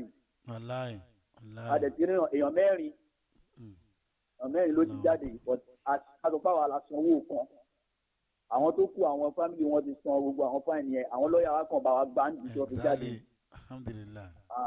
alhamdulilayi so àwọn tó dẹ̀ ní fáìlì tó ní bíìlì yẹn tó bá gbé àwọn tó ṣe bíìlì wọn fún fáìní wọn tí lọ́ọ̀yà bá padà wá inṣàlá owó tó wà nílẹ̀ ó á ká tó máa ṣó. bẹ́ẹ̀ni inṣàlá ọmọọ̀gá. jẹ́wọ̀n bí mo sọ the other time tá a bá fẹ́ gbà tó yàn kódà 20% or 30% ti list ta ṣe bí for now. ó máa ká aṣọ owó yìí máa ṣẹ́kù fún any other program tó bá fẹ́ ṣe. àwọn tó ń sẹ́ndì ẹ̀ ní kọjọ́ ọlọ́run ní kí wọ́n ń pa ọdún ọmọ àti ìṣẹ̀ gbogbo náà la trust start la ṣe ń sẹ́ndì owó sí wọn ẹgbẹ́ mi ò dẹ̀ ti sọ ó wà lákàntì bẹ́ẹ̀ yẹn náà. bóyá láfíà Ramadan tá a bá ní ọ̀sán àá ṣe trust náà ló má tà ìfọ́ àtàrí trust start. owó tá a bá ní ìdènà lọ sọ fún wa máa send ẹ wàá máa lò á dẹ̀ máa explain ẹ so wọ́n máa give a comprehensive report. agbára Ọlọ́run alhamdulilayi. so tí ọ̀rọ̀ gálà tá a sọ pé a fẹ́ máa rà àti material tó báyìí pé owó yìí náà la máa ti ṣe. inú ẹ̀ la ti máa ṣe. ìgbà pé inú ẹ̀ náà ni so a máa mọ̀ bá ti máa ṣe yẹn náà a máa give a comprehensive report lórí gbogbo ẹ̀ generally. èmi náà promise pé ọlọ́run máa ṣe ń rọrùn because I can see pé it's another way láti help our Muslim brothers. wàláì. so bóyá monthly àbí quarterly àwa wá sórí afẹ́fẹ́ láti wá ṣe report gbogbo update wa ẹ̀kílà treatment so far bóyá quarterly ni o bóyá monthly bẹ́ẹ̀ ni tó bá rọrùn bẹ́ẹ̀ kàmá wá update wa inshallah I make that as a promise ọlọ́run alẹ́dàá kó ṣe rọrùn. ọlọ́run á ṣe rọrùn ọlọ́run á fẹ̀mí wálẹ̀ pẹ̀lú ògo ọlọ́run. La hawla wala quwwata illa billah. So tí wọ́n àti ìjọ sí à ń ṣiṣẹ́ lórí ẹ̀ on the 21 ló yẹ kó ti lọ àbí on the 20 àbí 16 ló yẹ kó ti lọ court. ìyẹn mú àzín yẹn bọ̀ sábà tó bá di Friday gbogbo wọn àti ẹlòmíì ìkórúkọ sí lórí lẹ́sìn. mú àzín mu ti ọ̀dọ̀ ìmámù Ismail àbí.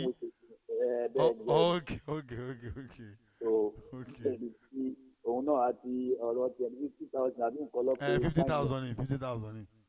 ọ̀tá á ṣiṣẹ́ lórí ẹ̀ ṣiṣẹ́ ìlú lọ́yà bá ṣiṣẹ́ lórí ẹ̀ dé ṣàlá ṣàlá fún wa lọ́wọ́ ọlọ́run àlá ò máa san wálé san rẹ̀ fún wa ń pa àdúgbò lọ́wọ́ gbogbo àwọn èèyàn achievement rẹ̀ o ọlọ́wọ́ àdèbà san ilẹ̀ gbogbo ẹni tó lówó nínú ẹ̀ ń sìn àti ní commission. àtẹ́ǹdì owó yẹn ní òṣàlọ́ pé bíi 800 plus níbẹ̀ ẹ̀ definitely 25,000 láyọ̀ ń bẹ̀ gbogbo ẹni tó ní $1 owó yẹn fi péré tó pé yẹn ló ti ní commission. wọ́n ti ẹ̀ ti send owó sí owó tó wà lẹ́yìn sí 811,000 ní. alhamdulilah. 811,000 ló wà lẹ̀. Ọlọ́run àti báríkà sí i. Àmín, Dúpẹ́ lọ́dọ̀ àmín, Ọlọ́run. àmín. Àrẹ̀dúpẹ́ lọ́dọ̀ sáà Ọlọ́run bá ń lo sábàbí náà. Alhamdulillah, alhamdulillah, Ọlọ́run Allah kó bá a san ilé san rẹ̀. àmín, àmín, Kó àmín, bá a dúpẹ́ àmín, fún oníkálukú wa. àmín, àmín. Ẹ ṣeun. So bàbá ní tẹ̀sán kan tó fà á ọ̀dùn tá a ní àwọn tá a ní nìyẹn ṣe. Inshallah, ẹ ṣeun. Jazakallah khairan. Ẹ ṣeun. Assalamu alaikum. Na ohun Ìmáàmù WOJUOLA òun ni ẹ rí yẹn, mo rò pé ẹ dá àwọn dáadáa. Last time tán wá fọ́tò tèmi àti wọ́n jọ yà òun ni ẹ̀ ń wò lórí screen yẹn. Fọ́tò tèmi àti wọ́n jọ yà gangan nìyẹn. Níjọ́ yẹn gangan tán wá. Sòkèlè mọ ìmáàmù tó ń sọ̀rọ̀ ni mo ṣe gbé ìyẹn wá. Ká padà sí orí ọ̀rọ̀ tá à ń bá bọ̀.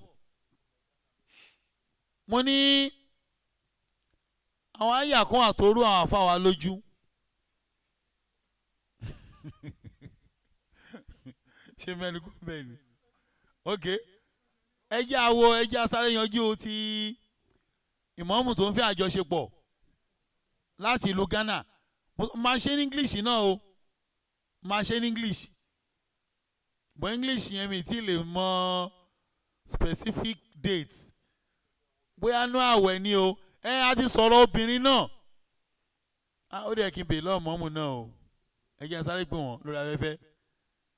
Ká lè gbọ́ bóyá ètò wà fún àwọn inmate obìnrin náà.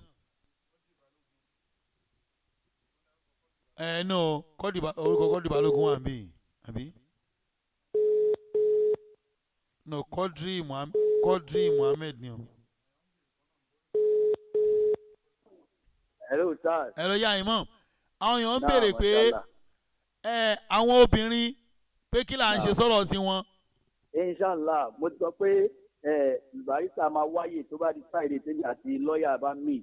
Okay. A máa wáyè bá ṣe máa lọ. In fact ìyàwó mi gangan mo ti dedicate àwọn síbẹ̀ yẹn pé kọ́ máa lọ bá wa sálámọ̀ sí. Alhamdulillah, that's good. Pẹ̀lú títà tó ń kọ́ wọn bẹ̀. Okay. So òun rẹ̀ ti gẹ́tì mo ti sọ fáwọn lọ́ọ̀yà. Okay. In fact lọ́ọ̀yà kan sọ pé òun fẹ́ lọ kirikiri Sunday mo rán síbẹ̀ mi ò kàn tí gẹ́tì feedback lọ́wọ́ wọn ni. Okay. A máa lọ bẹ̀yẹn náà kọ́fẹ̀ ní balẹ̀ lágbára Ọlọ́run gbogbo ẹ̀ náà la máa lọ. A máa lọ female bóyá female láti ẹ̀kọ́ máa lọ ni. Okay. A máa lọ female náà a lọ gbọ́ kí ni detail wọn bẹ̀. Exactly. So from there a bẹ̀rẹ̀ iṣẹ́ lórí ibẹ̀ náà inshallah. Okay. Okay. Àwáyé lọ female yẹn náà inshallah. Okay. Okay. Àwáyé lọ. Ọlọ́run á ṣe rọrùn. Wọ́n lẹ́nìkan náà Quadri Balógun mi mẹ́rin tó suggest orúkọ yẹn. Quadri Balógun. Quadri Balógun ẹ bá mi wo lísì. Bá wo lísì yẹn náà. Ṣé wàá Ẹ̀rọ bí? ìdí mo ti ẹ̀dín kọ́ bá mi wò. Okay. Ẹnjìníà mo kí ẹ o kí iṣẹ́ o. Quadri Balógun. Àbí o. Ṣé ní fọ́tò ló wà? Ní fọ́tò ló wà lọ. Wọ́n ní Quadri Wide ló wà ní nọ́mbà tí ló wà bẹ́ẹ̀. Òun náà wọ́n sọ náà. Quadri Wide ni òun rèé. 85. Quadri Wide. Nọ́mbà 35. Quadri Wide. Wọ́n ní Quadri Wide ni kò ń ṣe Balógun. Mo lọ sí Balógun. Quadri Wide ni Torí òun ní kéèsì on the 28th. On the 28th May. Ògùdù ní kọ́ọ̀tù ẹ̀. Okay, Ògùdù àbí? Bẹ́ẹ̀ni. Ọ̀kan lógún ní kọ́ọ̀tù ẹ̀ wà. So kò sínú bíi Quadri Wide ló wà níbí. Quadri Wide. Quadri Wide ló wà níbí. Àwọn ò ní Balógun. Báwo làwọn ṣe mọ̀? Kí ni wọ́n pe kéèsì ẹ̀? Ta ló mú kíní wá? Okay, ẹ̀gbọ́n Afa Usman àbí? But kò sórúkọ ẹ̀ ń bẹ̀. Quadri Balógun náà dẹ̀ pé. Quadri Balógun náà pé. Màá ṣiṣẹ́ lórí ẹ̀ náà gbàngbà yẹn. Torí líìsì tó wà lọ́wọ́ wa rè. Kò sílẹ̀. Nọ́mbà 35. Ẹ wo nọ́mbà 35 fún bẹ́ẹ̀ lórí líìsì yẹn ẹgbẹ́ Quadri Wide ló wà bẹ́ẹ̀. Ṣé mo lè rí dáa? Wide ló wà níbí kò ń ṣe Balógun. Nọ́mbà 2 yẹn. Nọ́mbà 16. Okay, Kamazi Abu Quadri. Kí ni wọ́n sọ pé bẹ́ẹ̀ ni ẹ débẹ̀ kí ló mú fún? Màá béèrè lọ́wọ́ torí ẹni yẹn ó jẹ́ bíi ẹ̀gbọ́n sí sí kan nínú àwọn tí mo lọ ṣe wáàsí fún níjọ́ Sunday tó kọjá lọ́hùn so òun mò ń béèrè ní prison jọ yẹn pé tí mo ti ń béèrè mọ́mú cell 7 D7 o tán fi pé haúsá yẹn wá pòun ní ìmọ̀ọ́mù tí mo ní kò ń ṣe wọ̀. kí ló pe sẹ́lẹ̀ sọ́ọ́ ti jẹ́ ti sẹ́lẹ̀ nọ́mbà yìí. D7 ló wà. D7. Yeah, D7 ló wà. Quadri Balógun ló ń jẹ́. Quadri Balógun. Inshallah máa ṣiṣẹ́ lórí ẹ̀. Inshallah, okay. n bá get information before ọ̀la. Okay. máa pè ní bá ti lórí ẹ̀. Okay, inshallah. ẹ sọ fáwọn jọmọ pé mo update bí mo ṣe ń lọ mo ń text ní adẹ ń sọ̀rọ̀. bẹ́ẹ̀ni mo sọ fún wọn kẹ tó pọ̀ wọlé gan àwà mo yẹ sọ kẹ tó pọ̀ wọlé inshallah. lágbára Ọlọ́run à á ṣiṣẹ́ lórí àmọ́ kọ́dà á béèrè orúntòun làwọn eléyìí náà ṣá. tó tábà tó rẹ́ lómi tó túmọ̀ fún bóyá òun léyàn bí àbí nǹkan kan ó lè pèsè orí àti exactly bẹ́ẹ̀ni. ẹ̀ẹ́dẹ̀ náà léyàn bẹ́ẹ̀ báyìí o àbíkọ́dẹ̀ tí ó bá ráyè láti pe rẹ́kọ̀dù wọ́n bá ráyè láti pe mú ọgbà kẹ́ni ẹjọ́ tó bá ti rí pé màmú wọlé kó wá bá mi fún ara ẹ̀. Okay.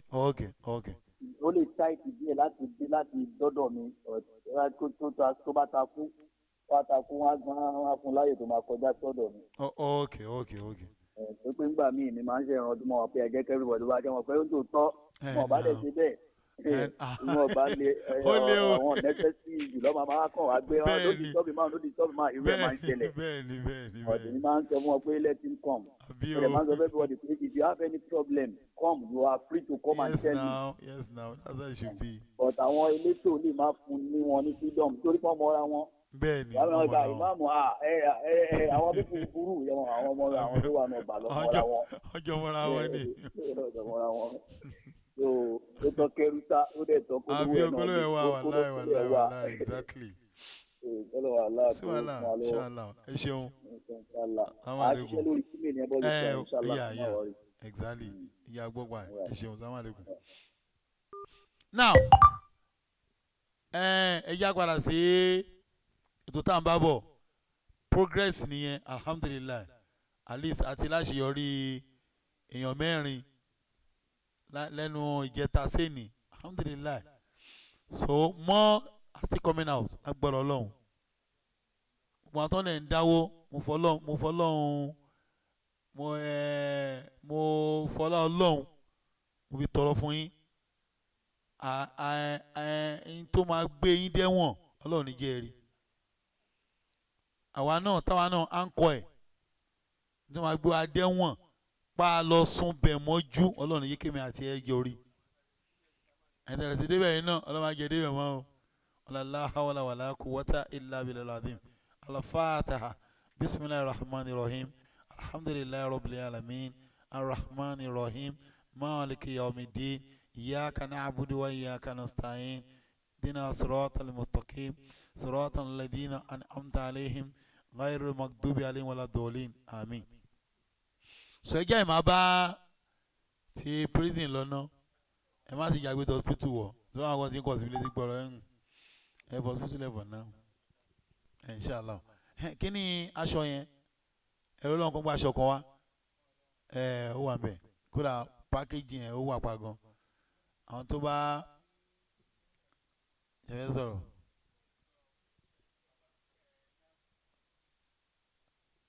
Ìmáàmù ISMAIL tí wọ́n gbọ́rọ̀ Ìkòyí wá wọ́n wà ń bí wọ́n dẹ̀ láwọn fẹ́ sọ̀rọ̀ pé ká jáwọ́ nú ọ̀rọ̀ yẹn èmi ò dẹ̀ ní problem mo mọ̀ pé ẹjọ́ táyé bá ṣì dá Ọlọ́run á tún dá that's just it I fear nobody except Allah. Mi bẹ̀rẹ̀ anybody Ọlọ́run nìkan ni o so but àyàtẹ́mi ní ìmọ̀ọ́mù ò ní àwọn náà ń dà láàmú wọn lè dè mí láàmú ẹnìkan ò pè mí rí lórí issue yìí pé Jamiu ó jẹjẹ wọn ò bí anybody dá wàá pè mí wọn kì í máa rìkọ́dù ẹ̀ ayáde dóhùn ẹ̀ mọ̀ ò jẹ́ pé ìwọ náà wọ̀n náà wọn kò jẹ́ pé mi bó yọjú ọtọ́ rìkọ́dù ni mo tún wá ti lé gọ́nsìn rìkọ́dì yẹn máa ṣe mo ti wá náà mí ègé kàn súnmọ́ mi lásán máa rìkọ́dù ẹ̀ ìyẹn tó ń kọ́ bẹ́ẹ̀ ni wa ó bàjẹ́ ẹ bọlẹ̀ ẹ tún dànù ẹ máa wá ó bàjẹ́ bọlẹ̀ by fire by force yẹn fún mọ́mú láyé.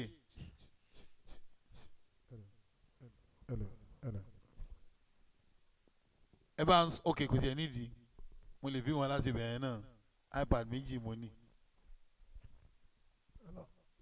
kò láàdù tó ní eléyìí ni ìbílẹ̀ náà lò ó wà connected ṣọ́n ti sọ̀rọ̀ náà ẹ máa wọlé ilé ni máa lò ok mọ̀ wọ̀ ẹ̀sùn díẹ̀.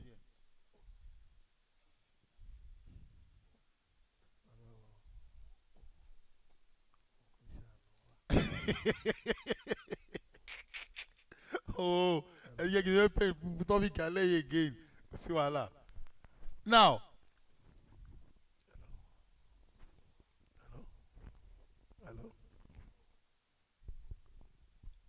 ìmọ̀ọ́mù ni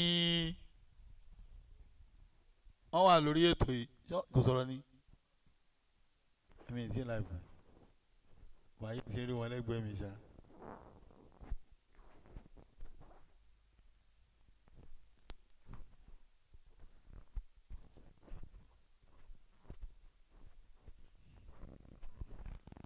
ẹnu bẹ àwọn náà ló kàn àbí wọ́n ti kún wọ́n ti close mẹ́rin jù gẹ́gẹ́ lóde.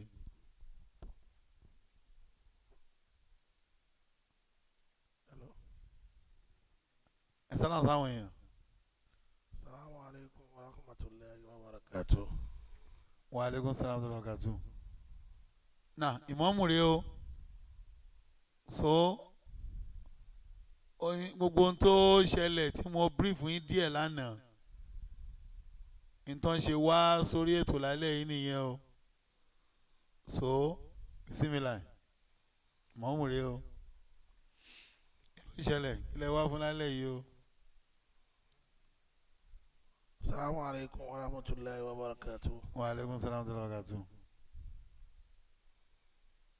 Wíwá mi sí orí ètò lálẹ́ yìí kì í ṣe ní ti àìdá kì í dẹ̀ ṣe ní ti àbòsí àbí lọ́nà kan. Náà.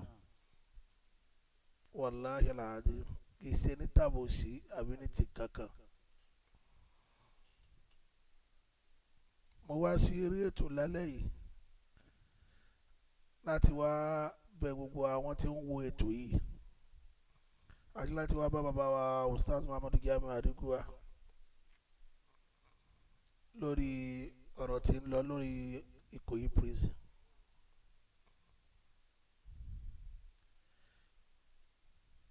Làákàyè mi àti ìgboyà kò gbé ibi tí ọ̀rọ̀ yìí tó dé dúró yìí mọ́. Ọ̀rọ̀ tó bá ti ń lé débi pé ká máa lépa ẹ̀mí ara wa ó ti nǹkan míì ti ń wọ̀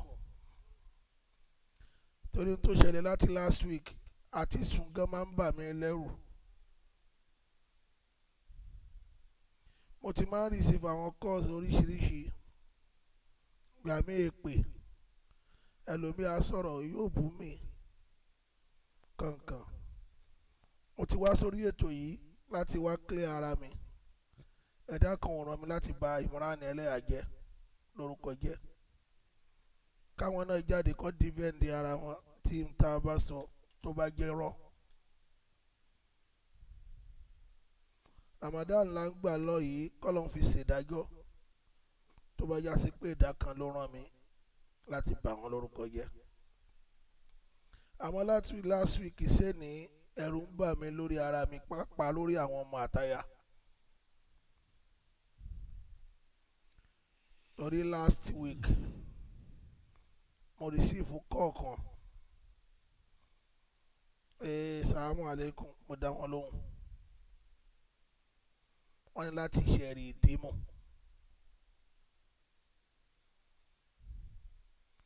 nígbà tó ní láti ṣẹ̀rí mo ní bó ṣẹ̀rí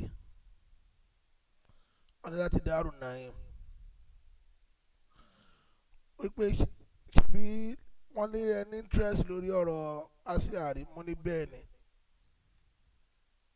wọ́n ní fọ́ọ̀mù àṣìárí wa ń ta báyìí o pé kí n lọ sí LASU ní Arabic department pé fọ́ọ̀mù LASU àṣìárí wa ń bẹ̀ pé kí n lọ gbà pé tí ó bá wá sọ lọ́mọ láti gba fọ́ọ̀mù yẹn kí n wá sí Darul Naim láago 4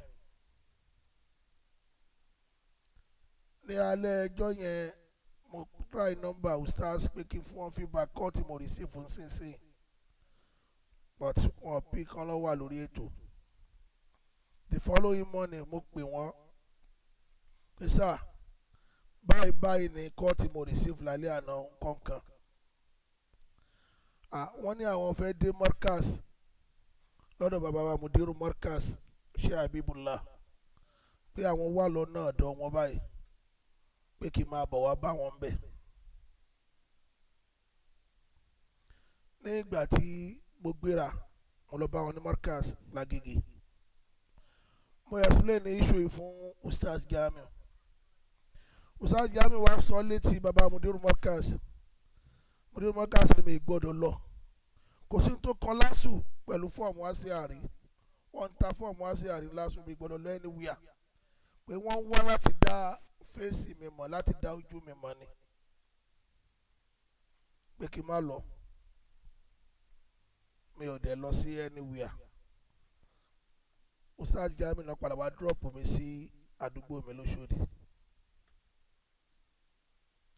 nígbà tó di after taki tí a ṣìnú tán nírọ̀lẹ́ wọ́n fẹ́ kí tàràwì ni wọ́n sọ pé àwọn kan ń béèrè mi sálẹ̀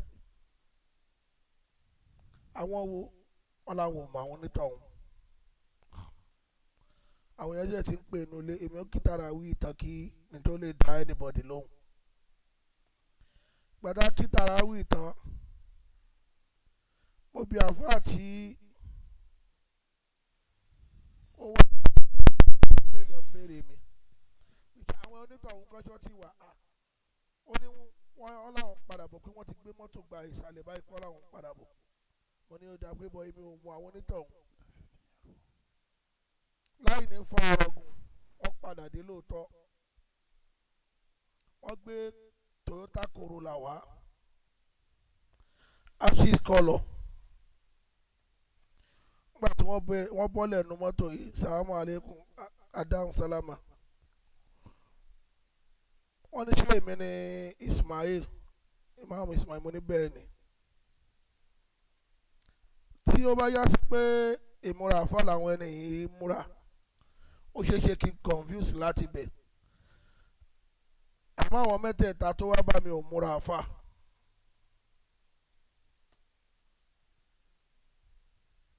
lóòótọ́ ni wọ́n wọ shirt and trouser wọ́n ò múra àfa. wọ́n ní ṣé mi ní Ismail mo ní bẹ́ẹ̀ ni wọ́n ní kí ló ti mi wá sí Darul Naim ní 4 tí wọ́n ní kí n wá wọ́n ní mi ò sí around pé mi ò sí around pé mo lọ program kan pé ọwọ́ ìṣẹ́nu yẹn ni mo ṣe dé wọ́n ní òkè pé kí n wọnú mọ́tò pé àwọn fẹ́ jíṣẹ́ fún mi wọ́n ní káwọn fún mi ní nǹkan kan. mo ní mi ò wọ mọ́tò pé mi ò respect anything látọ̀dọ̀ anybody ò dẹ̀ pè mí pé ìmáàmù mo ní káwọn fún ẹ ní nǹkan kan pé mi ò wọ mọ́tò ṣé mò ń bẹ̀rù ni kí ló dé kí n wọ mọ́tò náà mo ní mi ò wọ mọ́tò pé mi expect anything láti ọ̀dọ̀ èèyàn.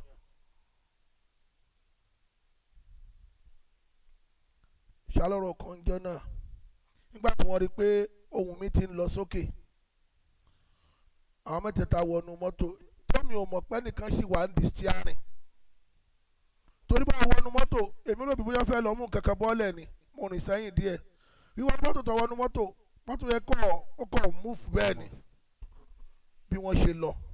tó ìṣesí ìdẹ́rùbà mi púpọ̀ kódà gan mo sọ fún àwọn ọmọ ará àwọn bọ́ìsì àdúgbò ní ó yẹ kí n ti tètè pé káwọn lé mọ́tò yẹn kó tó lọ.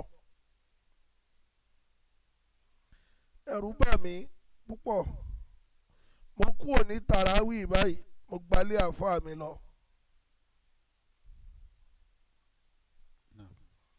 nígbà tí mo gbọ́dọ̀ àfáà mi lọ Sheikh Abdul Fatai láti lọ ṣàlàyé fún wọn. mo ṣàlàyé fún àfáà bàbá mi olùtọ́ mi olùrè mi Sheikh Fatai báyìí ni ó ṣẹlẹ̀ sá. àwọn gan pariwo lé mi lórí pé Ismail ẹrùn ẹ ṣe ó ti jáde tán lórí ọ̀rọ̀ yìí ó ti jáde yányán ó ti show face àwọn ará bí ìyá pa ẹ́ àwọn ará bí wọ́n á pa ẹ́ gbogbo nǹkan ni wọ́n ní má fojú àfáà lásán wò wọ́n. lálẹ́ ẹjọ́ náà mo pe Ustazjamiu ní bí mo ṣe wà kí n máa lọ station láti lọ report. mo lọ sí station nígbà tí mo dé station mo give report. mo pe Ustaz wọ́n bá àwọn ọlọ́pàá yẹn sọ̀rọ̀ wọ́n record everything. so látijọ́ náà ẹ̀rù ń bà mí púpọ̀. nígbà tí ó di lánàá àwọn àfáà kan wá wọ́n wá sọ́dọ̀ ìkànnì àwọn àfáà ládùúgbò mi. nígbà tí wọ́n dárúkọ ìyẹn lòun mọ̀ mí dáadáa ìyẹn pè mí pé ṣé mo lè yọjú sóhun lé mo ní mo lè yọjú sí pé ṣé òsì ó ní kò sí kankan. pàtí mo débẹ̀ tí mo bá àwọn àfáà yìí àwọn òlélẹ́yìí akira salamu aleykum wọ́n dá ọ̀rọ̀ yìí lẹ̀. gbogbo ọ̀rọ̀ tí wọ́n wá dálẹ̀ yìí ó wá jẹ́ lórí ọ̀rọ̀ Ìkòyí prison náà. ó jẹ́ pé lórí ọ̀rọ̀ Ìkòyí prison ni wọ́n dálẹ̀. mo ṣàlàyé bí ó ṣe jẹ́ A to Z. wọ́n ní àmọ́ Imran Eleha ní àwọn ò tí ì gbowó. lóòótọ́ wọ́n approve pé kó sanwó àmọ́ Imran láwọn ò tí ì rówó. kí ló dé tí wọ́n wá jáde kí wọ́n sọ̀rọ̀ látijọ́ yìí. wọ́n ní Imran nìkan ló yẹ kó sọ̀rọ̀ wípé Dr. Mumuni Ọmọlájà ló ipasẹ̀ Imran invite Lárúbáwá wá. Dr. Mumuni Ọmọlájà ló yẹ kó defend Imran. Dr. Mumuni náà sọ̀rọ̀ látijọ́ yìí. nígbà táwọn àfáà yìí máa conclude wọ́n ní ó dáa kí n bá wọn get list gbogbo àwọn prisoners yẹn ìgbẹ́ torí pé àwọn gbọ́ tí Ustaz sọ lórí screen pé list àwọn ẹlẹ́wọ̀n yẹn wà lọ́wọ́ àwọn pé Ustaz jẹ́ tó fi hàn pé òun ní pé so kí n bá wọn get list yẹn. àwọn ájì Imran gba líìsì kan níjọ́ tó lọ àwọn àfáà ní kí n má wọrí wípé kí n ṣáà wọn gẹ́ẹ̀tì líìsì ti ọwọ́ wa. wọ́n sọ̀rọ̀ lórí ẹnjìníà tí Ustaz pè tó wá bá mi lé wọn lé wípé ẹnjìníà mọ̀ pé Ustaz ń rìkọ́dù. mo níbi tẹ́ dé yẹn dúró mo wá pe nọ́mbà Ustaz alhamdulilayi pé wọ́n gbé lẹ́sẹ̀kẹsẹ̀.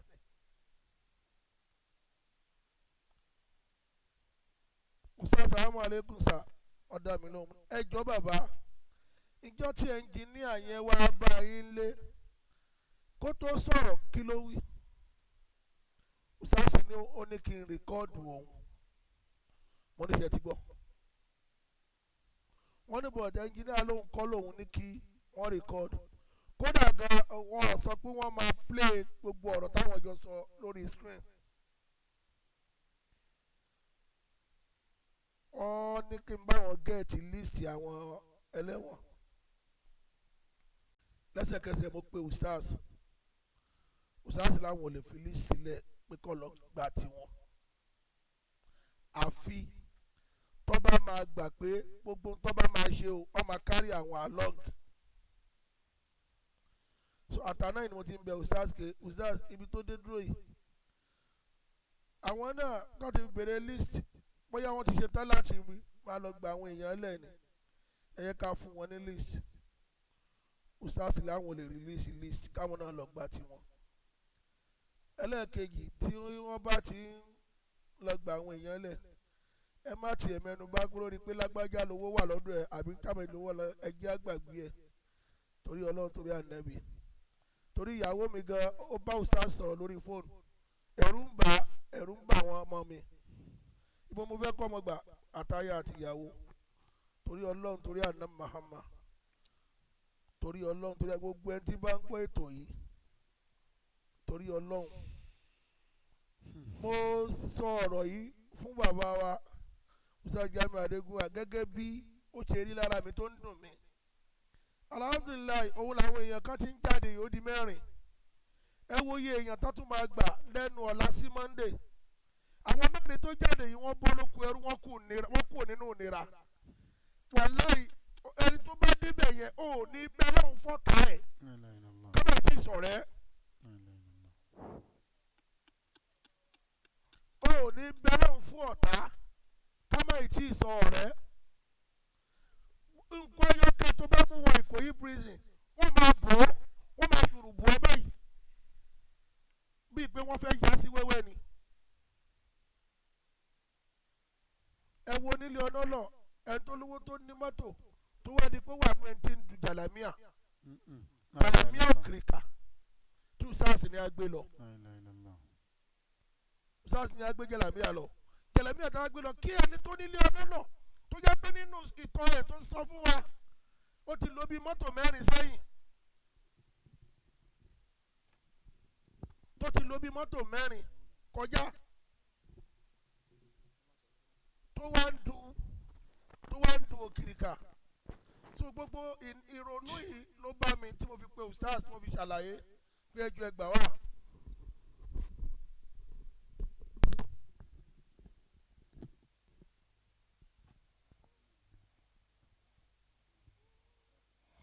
tí mo fi jáde pé kí ustaz gbà wá alhamdulilayi pé ustaz dẹ̀ gbé ọ̀rọ̀ yẹn wọ́n gbé bó ti yẹ wọ́n tó bó ti yẹ kó rí.